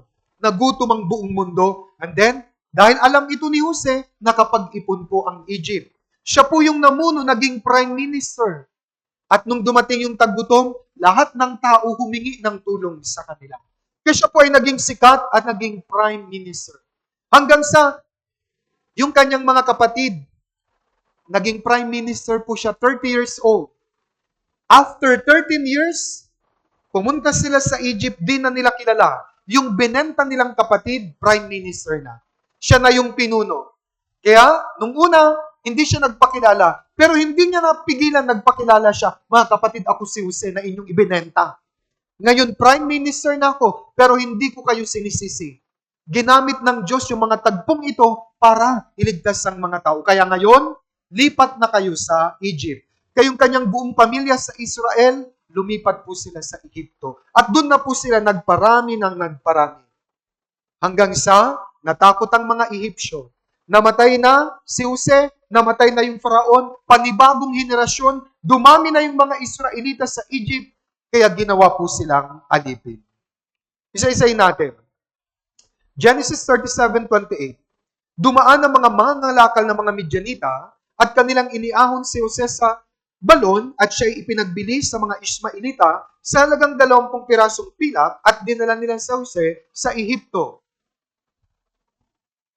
And then, nung wala na si Jose, namatay na rin yung hari, new generation, ginawa na po na alipin ang mga Israelita. Natakot na yung mga Egyptians, nakita nila, dumami na sila. Kaya gawin natin silang alipin. Exodus 1:1, ito ang mga pangalan ng mga anak ni Israel na dumating sa Egypto kasama si Jacob. Bawat isa ay kasama ang kanya-kanyang sambahayan. Nanirahan na po sila doon. Dumami ng dumami, lumipas po ang halos ilang century, dumami po sila. Alam niyo po, yung tagal ng paninirahan nila sa Egypt, 430 years. Pero sa loob po ng 400 years, ginawa silang alipin. Exodus 1:13-14, malupit na paglingkod ng mga Ehipsyo ang mga anak ni Israel. Ginawa silang slaves. Kaya mayroon pong kwento ng slavery life ng mga Israelita sa Egypt. Dito na papasok ang kwento ni Moises. 400 years po silang naging alipin. Noon po kapag alipin, wala kang karapatan. Sila po ay pinagtrabaho, pinagawa ng mga pyramid of Egypt. Hirap na po sila, kaya humingi uli sila ng tulong. Nalangin sila, nagsumamo sila sa Diyos. Kaya sinugo ng Diyos si Moses. Si Moses ang naging leader nila at si Moses ang ginamit ng Diyos para sila umalis. At dito mangyayari yung Exodus o yung tinatawag na Red Sea crossing. Hebrews 11:29. Sa pananampalataya ay tinahak nila ang dagat na pula na tulad sa tuyong lupa, ngunit nang tangkaing gawin ito ng mga Ehipsyo, ay nalunod sila. Ito po yung kwento mula kay Moses at yung Red Sea. Para mas maintindihan, panoorin na lamang po natin. Nanirahan ang mga Israelita na mga inapo ni Abraham sa Ehipto dahil sa taggutom. Natakot ang mga Ehipsyo sa pagdami ng mga Israelita, kaya inalipin at minaltrato nila ang mga ito. Hindi matagalan ng mga Israelita ang pahinga at taos na nagsumamo sa Diyos. Dininig ng Diyos ang kanilang mga dalangin at ipinasyang pangunahan ng mga Israelita palabas ng Ehipto. Pagkatapos noon, tinawag niya si Moises. Moises. At ngayon narito, ang daing ng mga anak ni Israel ay umabot sa akin. At aking nakita ang kapigatian na itinudulot sa kanila ng mga Ehipsyo. Halika ngayon at isusugo kita kay Faraon upang iyong ilabas sa Ehipto ang aking bayan ng mga anak ni Israel. Pinuntahan ni Moises ang Ehipsyong paraon sa utos ng Diyos. Pero talagang ayaw pumayag ng paraon na pawalan ang mga Israelita. Hindi pumayag ang nagmatigas na paraon. Hanggang sa magpakawala ng 10 salot ang Diyos sa Ehipto. Sa wakas ay nilisan ng mga Israelita ang Ehipto sa patnubay ng Diyos.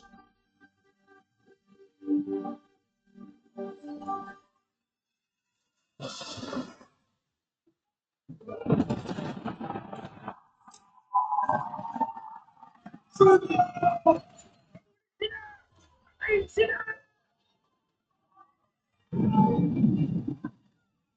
kayong matakot. Tumigil kayo. At tingnan ninyo ang pagliligtas ni Jehovah. At itaas mo ang iyong tungkod at iunat mo ang iyong kamay sa ibabaw ng dagat at hawiin.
Kaya nalunod, namatay yung mga Egyptian soldiers. Kaya dito may mga questions ngayon. Totoo rin ba ito? How was the Red Sea divided? Paano nahati yung dagat na pula? Tingnan natin, ang answer ay nasa Biblia uli. Exodus 14:21. Sa pamamagitan ng isang malakas na hangin mula sa silangan sa buong magdamag, at ang dagat ay ginawang tuyong lupa, at ang tubig ay nahawi. Kaya ginamit po ng Diyos ang isang malakas na hangin mula sa silangan. Buong magdamag, umihip ito, nahati yung dagat na pula. Para maintindihan nyo, ito po yung crossing site. Doon po sa crossing site, parang may underground bridge po siya. Mababaw lang. Yes. Dito sila tumawid. Alam niyo po, ito po ang Saudi Arabia. Kapag mainit, iihip talaga yung hangin. Kaya totoo, nangyari. Pinahihip mula sa silangan, hanging magdamag. Ang tawag sa hangin ng mga scientists, Sirocco wind. Kapag ito ay umihip ng malakas, mahahati talaga yung dagat na pula. Kinahati ang dagat na pula sa pamamagitan ng Diyos. Nakatawid sila Moises at ang buong Israel. Kaya miracle, science claims it has figured out how sea was parted from for Israelite. Gamit po yung Sirocco wind na tinatawag, kapag umihip po ito ng 74 kilometers per hour, within 10 hours, mahati yung dagat. Kaya nga, nahati yung dagat, sila po ay tumawid. Totoo ba talaga yung Red Sea crossing na yan? Yes po. Sasagutin lahat yan ng Biblia. Ito mahalaga, tandaan nyo po, sa Exodus 14:25 to 26, kanyang nilagyan ng bara ang gulong ng kanilang mga karwahe. Kanina po, habang humahabol sila, sa real event po sa Biblia, ang hirap gumulong, parang may bara. Yung mga gulong ng karwahe nila. Humahabol sila, hindi nila mahabol sila Moses. Kaya nakatawid sila Moses, ang buong Israel, and then bumalik yung tubig. Yung pong naka-highlight, ang tubig ay tumabon sa mga Ehipsyo, sa kanilang mga karwahe, at sa kanilang mga ngabayo. Tandaan nyo po yung mga karwahe at mga ngabayo. Dito po yung crossing site. Dito po nasukol yung mga Israelita na mga Egyptian soldiers, at dito po hinati ng Diyos yung dagat na pula. Yan po yung modern day picture niya. Diyan po sila tumawid. Mababaw na area lamang po yan. At nung naimbento po yung robotic camera, yung camera po na pinapatakbo ng remote control at pwede sa ilalim ng tubig. Yung mga divers, dinocument po nila at natagpuan nila yung mga gulong ng karwahe. Kinapitan na ng corals ito po. Nalathala po ito sa pahayagan. At ang headline, The Red Sea Crossing has been found. Marami akong maipapakitang video clip pero kulang ng oras. Ang mahalaga, Ito po, yung mga gulong ng karwahe. Hanggang ngayon, yung mga coral, nandun po sa ilalim ng dagat na pula. Ngayon, kung gusto mong masaksihan, pumunta ka doon, mag-dive ka. Ito, pinakita ko na po yung picture. Kung ayaw nyo pang maniwala, wala akong magagawa. Pero ito, madali na lang maniwala. Divers na po mismo ang nagpatunay. Yung mga gulong ng karwahe, naroon pa rin na kinapitan ng corals. Ebidensya. Red Sea Crossing, totoo. Hindi ito gawa-gawa lamang. Napakaraming ebidensya. Patuloy po tayo. Pagkatapos po nun, nakatawid ang mga Israelita, and then after 40 years, nakapasok sila sa lupain ng Kanaan. Yun po yung Israel. Pagpatuloy natin. Pagkatapos po nilang maranasan ang pagliligtas ng Diyos, eto na, nagsimula uling makalimot ang mga Israelita sa Diyos. Kaya dito papasok ang pagdurusa nila. Bakit? Dahil patuloy silang subuhay sa Diyos. Pag-aralan natin ang history ng suffering ng Israel. Pagkatapos si Moses, ang naging leader nila ay si Joshua. Pagkatapos si Joshua, humingi sila ng hukom sa Diyos. Nalagay na sila ng Diyos sa Israel. Pinaghati-hatian na nila yung lupa. Naging maganda na yung buhay nila. Pero unti-unti, nakalimutan nila ang Diyos. Ito po yung masama. Sumamba sila ngayon sa mga Diyos-Diyosan. Kaya gumawa ang Diyos, nagbigay ang Diyos ng mga hukom.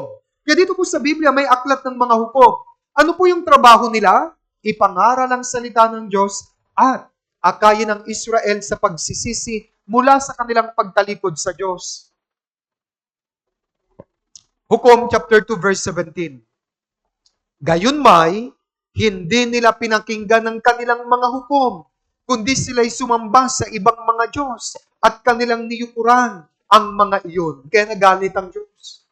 Pinapangaral ng mga hukom, ang tunay na Diyos ay yung Diyos na nagligtas sa inyong mga ninuno sa Ehipto. Ito yung Diyos na naghati ng dagat na pula. Bakit kayo sasamba sa mga ribulto? Ayaw nilang makinig. Kaya pinarusahan sila patuloy ng Diyos. Pagkatapos yun, nakita nila, yung ibang mga bansa may hari, humingi sila ng hari sa Diyos. Kaya, dito sa Biblia, mayroon pong period of kings. Tingnan natin. Unang Samuel 8:6-7. Anong sigaw nila? Bigyan mo kami ng isang hari upang mamahala sa amin. Sabi ng Diyos, ako yung hari ninyo. Ako yung mga maghahari sa inyo. Anong sabi nila? Ayaw namin. Hindi ka uupo sa trono ng puso namin. Sobrang tigas nila. Kaya sabi ng Diyos, itinakwil nila ako bilang hari nila. Tuloy-tuloy. Sige, nabuhay sila. Under sa mga hari, nabigo sila. Yung hari, hindi na ibigay sa kanila yung nasa ng kanilang puso. Puro paghihirap. Maging yung mga hari, karamihan sa kanila, tumalikod sa Diyos. Yes. Ang unang hari si Saul. Nung una, humble. Pero nung huli, naging hambog. Yumabang. Pangalawa, si David. Pero si David iba. Mayroon po siyang puso para sa Diyos. Kaya yung Israel noon, napakatanyag at pinagpala ng Diyos. Nagkaroon ng United Kingdom. Then yung sumunod na hari, yung kanyang anak si Solomon. Ito yung problema. Nung bata rin si Solomon, ang isang pangalan niya ay Jedediah. Siya na minamahal ng Panginoon. Minahal niya ang Diyos, pero nung tumanda, nung naging hari na siya, nung nabigyan niya siya ng Diyos ng katalinuhan, alam niyo po, nung tumanda, tinalikuran niya ang Diyos. Sumunod siya sa mga asawa niya. Pinagbawalan siyang mag-asawa ng ibang lahi, pero sumuway siya. Nag-asawa siya ng 1,000. At yung mga asawang yun, ang nag-udyok sa kanya na sumamba sa mga Diyos-Diyosan. As a result, nagalit ang Diyos. Winasak niya ang Israel, na-divide ito, North Israel at South Judah. Nagkaroon ng iba't ibang hari, yung dalawa, divided kingdom na yan. Ang North Israel, puro masasamang hari, puro pagsamba sa Diyos-Diyosan. Alam nyo, dumating yung time dun sa North Israel, maging mga anak nila, kinakatay nila, para ialay nila sa ribulto.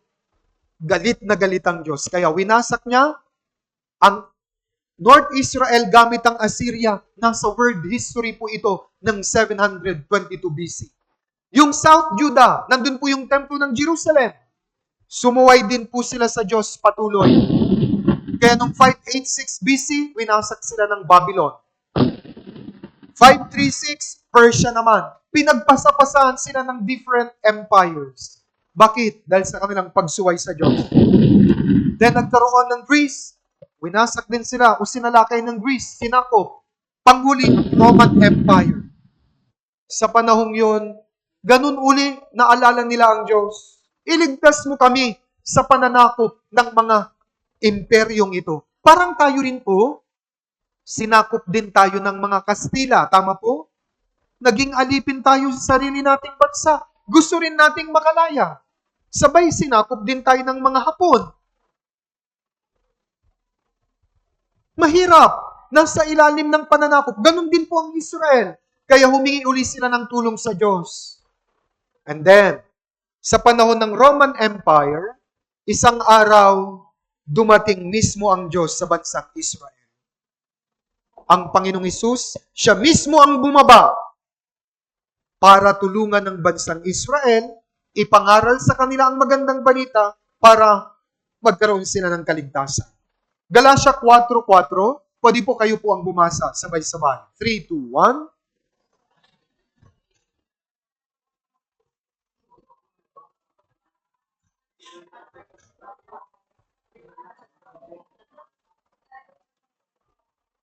Kaya dito po, ang Diyos mismo sa pamamagitan ng Panginoong Hesus, bumaba po siya para sa bansang Israel. Hindi nyo lang po napansin, pero ganito na po kakapal ng Biblia ang tinalakay ko sa inyo. Dumating ang Panginoong Hesus, nangaral po siya. Ito ang kanyang pangaral. Mateo 16:26, sapagkat ano ang makapakinabang ng tao kung makamtan niya ang buong sanlibutan, ngunit mawawala naman ang kanyang buhay. Anong pangaral niya? Anong mapapala niyo kung naging milyonaryo kayo pero pupunta naman kayo sa impyerno? Yan ang sabi niya. Ano pa? Marcos 1:15, kayo'y magsisi at manampalataya sa Ebanghelyo. Ano pa? Siyang may pangaral nito, 1:3, malibang ang isang tao ay panganak na muli, hindi niya makikita ang kaharian ng Diyos. Ipinangaral niya ito sa buong Israel. Pero ang mga Israelita walang pakialam sa spiritual na bagay. Gusto lang nila physical. At ang iniisip nila, yung sitwasyon ng kanilang politika. Nasa ilalim kami ng Roman Empire. Gumawa si Jesus ng mga himala para sila makinig sa kanyang mensahe. Imbis na makinig sa mensahe, pinuntahan pa nila si Jesus, gagawin ka naming hari. Magimagsik tayo. Talunin mo ang Roman Empire. Anong sabi ng Panginoong Hesus? Hindi ako naparito para sa inyong politika. Hindi ako naparito para sa inyong katawan. Naparito ako para kayo maligtas, pero wala silang interes. Pinagalitan ni Jesus ang mga Paraseyo, mga pari ng Israel, mga relihiyoso. Mateo 15:14, hayaan ninyo sila. Sila yung mga bulag na taga-akay. At kung ang bulag ay umaakay sa bulag, kapwa sila mahuhulog sa hukay. Alam niyo po, napahiya ang mga pari, mga Paraseyo. Tinawag niya silang bulag na taga-akay. Yes, pupuro kayo relihiyon, mga bulag naman kayo. Pare-pareho kayong pupunta sa impyerno. Kaya nagngingit-ngit ang ngipin nila sa kanya. Sino ka para mangaral ng ganyan? Anak ka lang ng karpentero. Kami may mga pinag-aralan kami. Yes po. Direct to the point po ang pangaral ng Panginoon. Ano pang sabi niya? Ginagalang ako ng bayang ito sa kanilang mga labi, subalit ang kanilang puso ay malayo sa akin. Marami po akong naranasan. Ganito ang mga tao. Sama po kayo sa Bible seminar. Anong sagot? Ay, kami naman po, Pastor. Nasa puso rin namin ng Diyos. Yung anak ko na lang. Kakaiba, di ba? Kung talagang nasa puso niya ang Diyos, sasama siya dahil may salita ng Diyos. Kaya nga, sa labi lang may Diyos, pero ang puso malayo sa Diyos. Totoo po. Next. Mateo 26:3 at 4. Tingnan niyo po ang verse na ito, ha? Huwag kayong magagalit. Pagkatapos nito, Ang mga punong pari at ang matatanda sa bayan ay nagkatipon sa palasyo ng pinakapunong pari na tinatawag na Caifas at sila ay nagsapwatan upang ulihin si Jesus sa pamamagitan ng daya at patayin siya. Sino nagpapatay kay Jesus? Ang namuno, mga pari. Kaya kung wala kayong alam sa Biblia, magpapauto kayo sa mga yan. Sila ang nagpapatay sa Panginoong Jesus. Tinuruan nila yung mga ordinaryong Israelita. Pag pinamili kayo ni Pilato, piliin nyo si Barabas, pakawalan, at sabihin nyo, ipako si Jesus sa krus. Sila ang namuno. Yes po. Pinaratangan nila si Jesus at gusto nilang parusaan ng kamatayan. Pero wala silang kapangyarihan kasi nga, ang namumuno noon Roman Empire. Kaya dinalas nila si Jesus kay Pilato. Si Pilato noon ang gobernador at siya ay may kapangyarihang magpataw ng parusang kamatayan. Nag-imbestiga siya, walang kasalanan ng Panginoong Jesus. Kaya nag-isip siya ng paraan para mapalaya si Jesus Christ. Sabi niya, ganito, ihaharap ko sa kanila ang isang terribling kriminal, si Barabas. Ang akala ni Pilato, pamimiliin ko sila. Siguro naman, pipiliin nila itong Jesus na ito, na tinatawag na hari ng mga Hudyo. Pero nanlumo po siya. Mas pinili ng Israel yung kriminal. Mateo 27, 21 to 22. Basahin po ninyo, sabay-sabay. 3, 2, 1.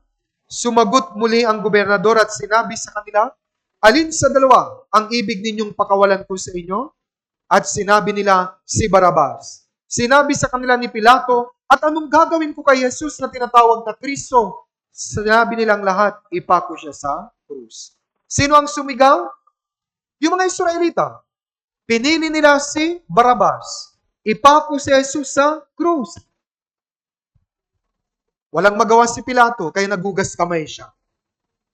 Sabi niya, Mateo 27:24, siya'y kumuha ng tubig at nagugas ng kanyang mga kamay sa harap ng napakaraming tao na sinasabi, wala akong kasalanan sa dugo ng taong ito, kayo na ang bahala dyan. Anong ibig niyang sabihin? Wala akong kasalanan dito, bahala kayo. Ito ang sagot nila. Tingnan niyo, mga pari, mga religyoso, nagsisimba rin. Pero dahil mangmang sa Biblia, pinako nila ang Panginoong Hesus. Pinatay nila. Sumagot ang bayan at nagsabi, pananagutan namin at ng aming mga anak ang kanyang dugo. Alam niyo po bang ang Panginoong Hesus rin ang nagsabi? Darating ang araw, may mga taong akala nila naglilingkod sila sa Diyos, pero taliwas sa kalooban ng Diyos ang kanilang ginagawa. Ito yung mga taong may sigasig, pero walang alam sa Biblia. Kaya po tayo nagba-Bible seminar, huwag kayong magaya sa kanila. Dumating ang Diyos sa kanila, pinili sila ng Diyos, pero pinatay nila ang Panginoong Hesus. Grabe po yung trahedyang ito. Pananagutan daw nila at ng kanilang anak ang dugo ni Hesus. Grabe ganyan maghamon ng mga tao hanggang ngayon. Tatay, sama po kayo sa Bible seminar para maligtas kayo. Bible seminar, maligtas, kahit lumawi ako sa impyerno. Ang yabang. Kalukuhan yan. Sabay, may maramdaman lang, di makahinga, ipag-pray niyo ko. Takot din pala. Yes po, sumangit lang ang ngipin, Diyos ko. Tatawag din pala. Pero pag ganitong Bible seminar, gaya nila, mayabang, pananagutan namin at ng aming anak ang kanyang dugo. Tignan natin. Dahil sa kanilang ginawa, nanagot talaga sila. Sa Levitico 26:33, ito na, nakasulat na po sa Biblia, ang dadanasin nilang parusa dahil sa pagtanggi nila sa Diyos. Kayo'y aking ikakalat sa mga bansa. Levitico 26:33. Una, ikakalat sa mga bansa, pagbubunutan ng taba, ang inyong lupain ay magiging isang ilang. Tignan nyo po, kabaliktaran ang nangyari. Kanina, nangako ang Diyos sa kanila, Canaan, great nation and blessing. Pero sa halip na pagpapala, naging sumpa. Pinamili sila, Barabas o si Jesus. Sinong pinili nila? Barabas. Sumpa ang pinili nila, kaya yung magandasan ng lupain naging disyerto. Yung kanilang bansa, ikakalat sila, nawala ang kanilang bansa. Yung blessing sana, naging kamatayan. Pinagpapatay ito sila. Kaya ngayon ibabahagi ko ang terribleng suffering history ng Israel. Ito yung naranasan nilang pagdurusa at hirap. Bakit? Tinanggihan nila ang pag-ibig ng Diyos. Una, 70 AD. Kailan yan? 37 years pagkatapos nilang patayin ng Panginoong Yesus, ang unang bugso ng parusa dumating. Ang tawag dyan, Fall of Jerusalem. Anong nangyari? 1.1 million na Hudyo pinapatay ni Roman General Titus. Nung panahong yun, 70 AD, nagkakaroon po sila ng kapistahan. Nasa lumang tipan, kailangan nilang magtipon-tipon dun sa templo. Nung nakita ito ni Roman General Titus, kinubkob niya ang Jerusalem Temple, pinapatay niya dito 1.1 million na Hudyo. Ayon sa history, bumaha ng dugo. Mantakin niyo po, 1.1 million ang namatay. Mayroon po akong nabasa, sinabi niya sa history, ang dugo hanggang tuhod bumaha dito sa lugar na ito. Then yung iba nagtago doon sa loob ng templo.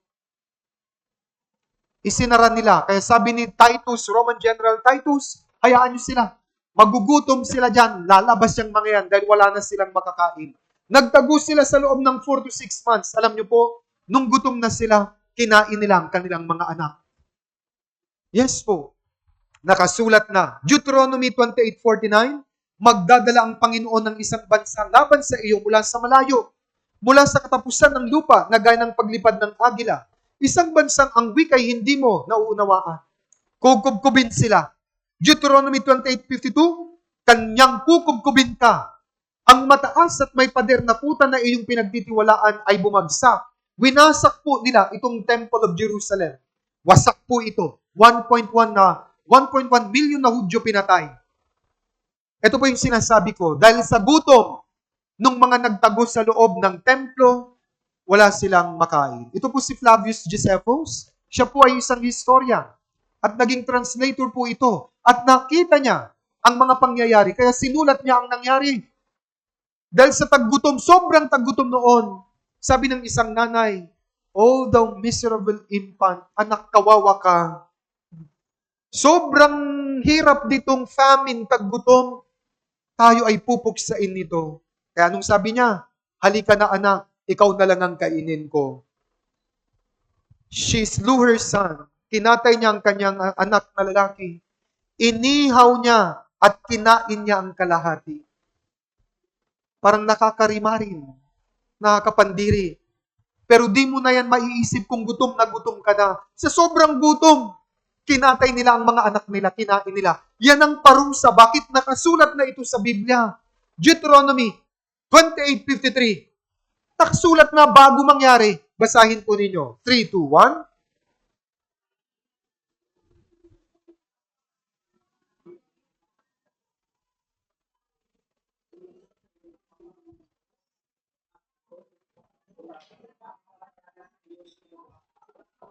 Sobrang nakakatakot.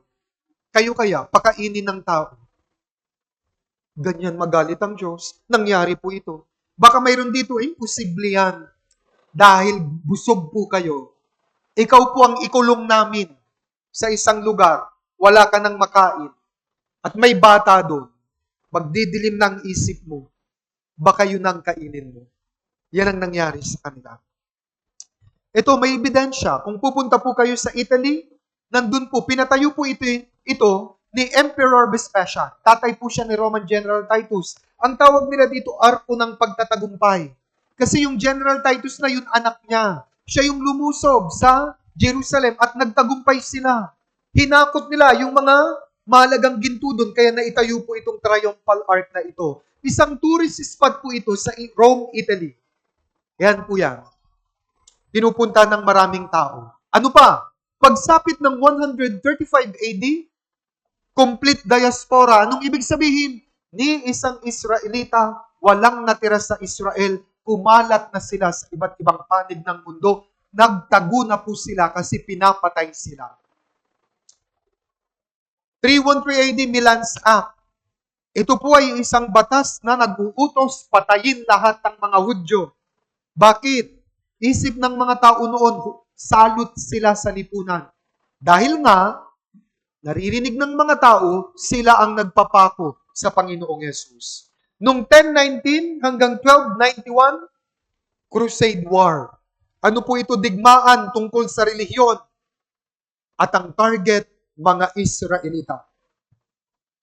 Pinagpapatay po sila. Religious war ang tawag. Massacre ng mga Hudyo. Ang layunin nito, extermination. Nakakatakot. Talagang hinabol sila ng kamatayan. 1348 to 1350, sa panahon natin nagkaroon po ng corona pandemic. Di ba? Coronavirus. Noon po nagkaroon din po ng pandemic. Black Death at ang sinisi mga Hudyo. Kaya pinagpapatay po sila. Dito tayo sa Second World War. Sa pagitan po ng 1939 hanggang 1945, 6 na taon, World War II, dito pinatay ang 6 na milyong Hudyo. Kilala niyo po ang picture na ito? Kung sino siya? Siya po si Adolf Hitler. Ito ay nangyari sa kasaysayan ng tao. Binihag ang mga Israelita, dinala sa mga concentration camps sa Poland, sa Germany, at doon po sila tinatong parang mga hayop. Pinagpapatay po sila. Imagine nyo po, 6 million sa loob ng 6 na taon. Ibig sabihin, 1 milyon kada taon. Nakakita na kayo ng ganung pagpatay? Nakakatakot. Bakit nila naranasan ito? Hinamon nila ang Diyos. Ipako si Jesus, pananagutan namin at ng aming mga anak ang kanyang dugo. Eto ngayon, tagkatotoo. Kaya mag-ingat kayo sa mga pinagsasabi nyo tungkol sa Diyos. Sisingilin niya kayo. Dito sila nilagay, mga concentration camp. Holocaust ang tawag. Between 1939 to 1945, 6 na milyong Hudyo pinagpapatay. Mga bata, yung barbed wire bong yan, may kuryente yan. Tinrato silang parang mga hayop. Hindi sila masyadong pinapakain. At kung mahina na, basta na lang binabaril na parang baboy. Talaga po. Ginawa silang eksperimento ng mga German doctors. Halimbawa, mayroon silang na-inventong gamot, kukunin na lang, halika, Hudyo. And then, ituturok na lang nila. Uoperahan ka nila. Inoperahan nila yung mga Hudyo, walang anesthesia. Hinihiwa. Nasa Biblia na po yan. Isaiah 3:17, sasaktan ng Panginoon ang bao ng ulo ng mga anak ng babae ng Zion. Ibig sabihin, mga Israelita, ilalantad ng Panginoon ang kanilang mga lihim na bahagi. Pasensya na po sa picture, nakakandiri, pero yan ang nangyari. Binuksan ang kanilang mga bungo para paggawing eksperimento. Yung mga babae at lalaki, bago bitayin, pinaguhubad, hinihiya. Sasaktan ng Panginoon ang bao ng ulo, ilalantad ng kanilang mga lihim na bahagi. Ezekiel 23:25, kanilang puputulin ang iyong ilong at ang iyong mga mata. Kanilang darakpin ang iyong anak na lalaki at babae, at ang mga nakaligtas sa iyo ay lalamunin ng apoy. Kung ano yung sinabi ng Biblia, nagkatotoo. Pinutol ang kanilang mga bahagi ng katawan nila. Ano pa? Dinakip yung mga bata, babae at lalaki. Nilamon sila sa apoy. In public, pinagsusunog po sila. Ganyan magalit ang Diyos. Ito po, black and white na picture. Yan po ay kinuhang picture noong 1939 hanggang 1945. Ito pa, isa, Isaiah 3:24. Sa halip na mainam na pabango ay kabulukan. Sa English, stench. Anong ibig sabihin? Meron na po ba dito? Pasensya na po sa example. Nakaamoy ng bangkay. Halimbawa may pinatay at sumingaw na po yung amoy ng bangkay. Masangsang. Sabi ng Biblia, kabulukan. Sa halip na pamigkis, lubid. Sa halip na ayos na buhok, kakalbuhan. Sa halip na pamigkis na maganda, ay pamigkis na damit sako. Nakalagay na po sa Biblia. Bakit sinabing stench? 6 na milyon po yun, hindi pwedeng ilibing. Kaya ang bangkay noon nakahilera sa daan kay sobrang baho. Lubid, pinagbibitay sila. Kinalbo po sila, kinuha yung kanilang mga buhok para gawing silan sa barko. Hiniya sila, pinaglaruan sila. Pamigkis na sako yung mga babae, ginawan ng damit, pero yari sa sako. Nagkatotoo ang salita ng Diyos sa kanila, yung sumpa. Kabulukan, lubid, kakalbuhan, pamigkis na damit sako. Literal na nangyari. At para maalala ito, ang mga Hudyo nagpatayo ng maraming Holocaust Museum sa iba't ibang panig ng mundo. Dito nakalagay yung alaala ng Second World War, Holocaust. Yung mga natira, marami silang patutuo kung gaano kahirap yung pinagdaanan nila. Ito po ay matatagpuan sa United States. Ang tawag United States Holocaust Memorial Museum, nandyan sa loob.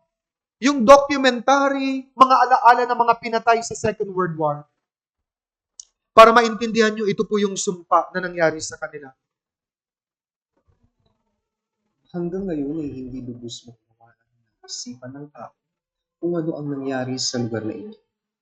Ito ang Auschwitz concentration camp sa Germany na itinayo noong ikalawang digmaang pandaigdig kung saan naganap ang karumal-dumal na pagpatay sa mga Hudyo mula 1939 hanggang 1945. Milyon-milyong Hudyo ang pinatay sa lugar na ito. Sila ay pinalanghap ng nakakamatay na gas, binaril, binigti, at ang iba ay sinunog ng buhay. Lalaki, babae, matanda, bata, at maging mga sanggol.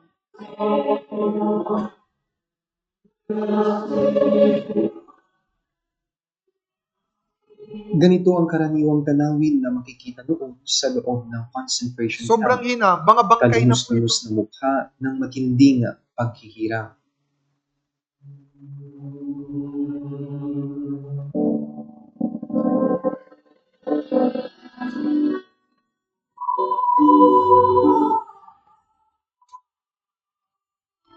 Sila ay kinukolekta na parang basura. Nilalagay sa isang Bangkay po lugar yan. kung saan sila sinusunod.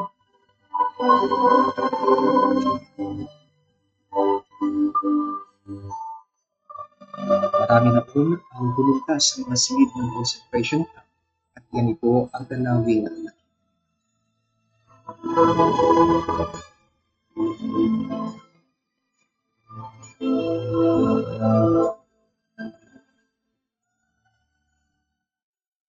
Ito ay isa sa mga silid na nakita nila noon, puno ng mga bangkay ng mga Hudyo.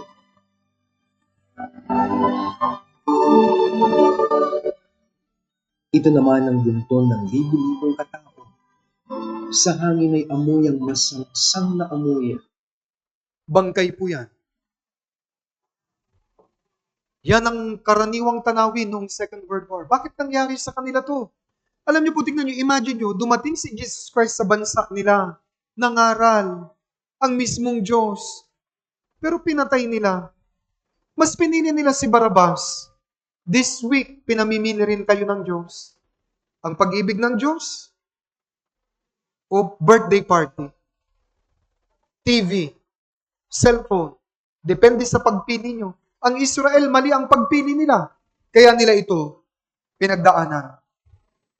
Sinumpa sila. May aral po ito para po sa ating lahat. Ito yung aral. Lucas 23:31. Basahin natin sabay-sabay at dahan-dahan. 3, 2, 1. Sapagkat kung ginagawa nila ang mga bagay na ito kapag ang punong kahoy ay sariwa, anong mangyayari kapag ito ay tuyo? May aral dito. May sariwang punong kahoy at tuyo. Ang sariwa, kumakatawan sa Israel. Pinili sila ng Diyos. Tayo, ang tuyo, Hintil, Pilipino, lahat ng lahi, maliban sa Israel. Ang Israel pinili, pero nung nagkasala sila, pinarusahan sila. Alam nyo, gaano katagal? 2,000 years. Ngayon, kung tayo naman, pamimiliin ng Diyos, at hindi rin natin tatanggapin at pipiliin ang pag-ibig ng Diyos, parurusahan din tayo ng Diyos. Ano po yung parusa? Apoy. Pag susunugin mo po, yung sariwa at tuyo, of course, madaling magliyab ang tuyo. Ibig sabihin, mas matindi ang parusa sa atin kapag pinamili kayo ng Diyos at ayaw niyong tanggapin ang pag-ibig ng Diyos. Kaya kung ako sa inyo, makinig kayo, tapusin niyo ang Bible seminar. Kapag kayo rin po, mas pipiliin yung mga bagay na makalupa at hindi yung kaligtasan, may naghihintay pong impyerno. Kaya kailangan niyo pong maligtas. Kaya kung titignan nyo, mula sa Garden of Eden kahapon, at yung mga diniscuss ko ngayon, isa lang po ang makikita nyong pattern. Sa bawat kasalanan, laging may parusa ang Diyos. Ano pa? Mahal tayo ng Diyos. Pero kapag tinanggihan mo ang pagmamahal niya, mapapasayo ang paghuhukom. Yes po. Kaya sa Kawikaan 11:21, mas gusto ko po sa English, be sure of this, the wicked will not go unpunished. Ang masama, ang makasalanan, hindi yan makakatakas sa parusa ng Diyos. Okay? Last verse po ngayong gabi. Tandaan niyo po ito. Ito yung iiwanan ko sa inyo. Awit 7 verse 11. Basahin din natin sabay-sabay. 3, 2, 1. Ang Diyos ay hukom na matuwid at isang Diyos na araw-araw ay may galit. May pagmamahal ang Diyos. Pero kung tatanggihan mo ang pagmamahal niya sa iyo, talagang magagalit siya. Tandaan niyo, araw-araw may galit. Yan ang nangyari sa history na pinakita ko sa inyo. Bagaman may pagmamahal ang Diyos, tinanggihan nila yung kaligtasang binibigay ng Diyos, kaya pinarusahan sila ng Diyos.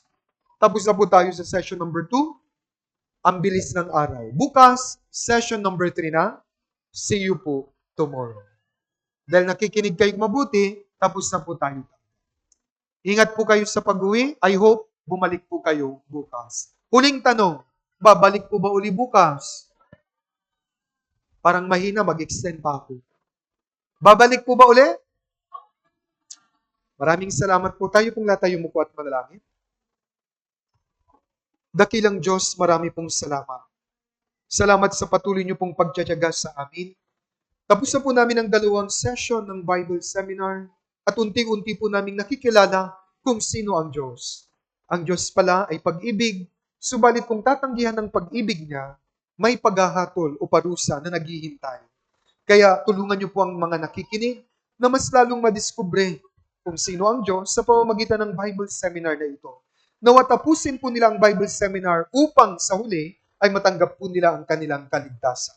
Sa ngayon, Panginoon, inilalagay ko po sa inyong makapangyarihang kamay.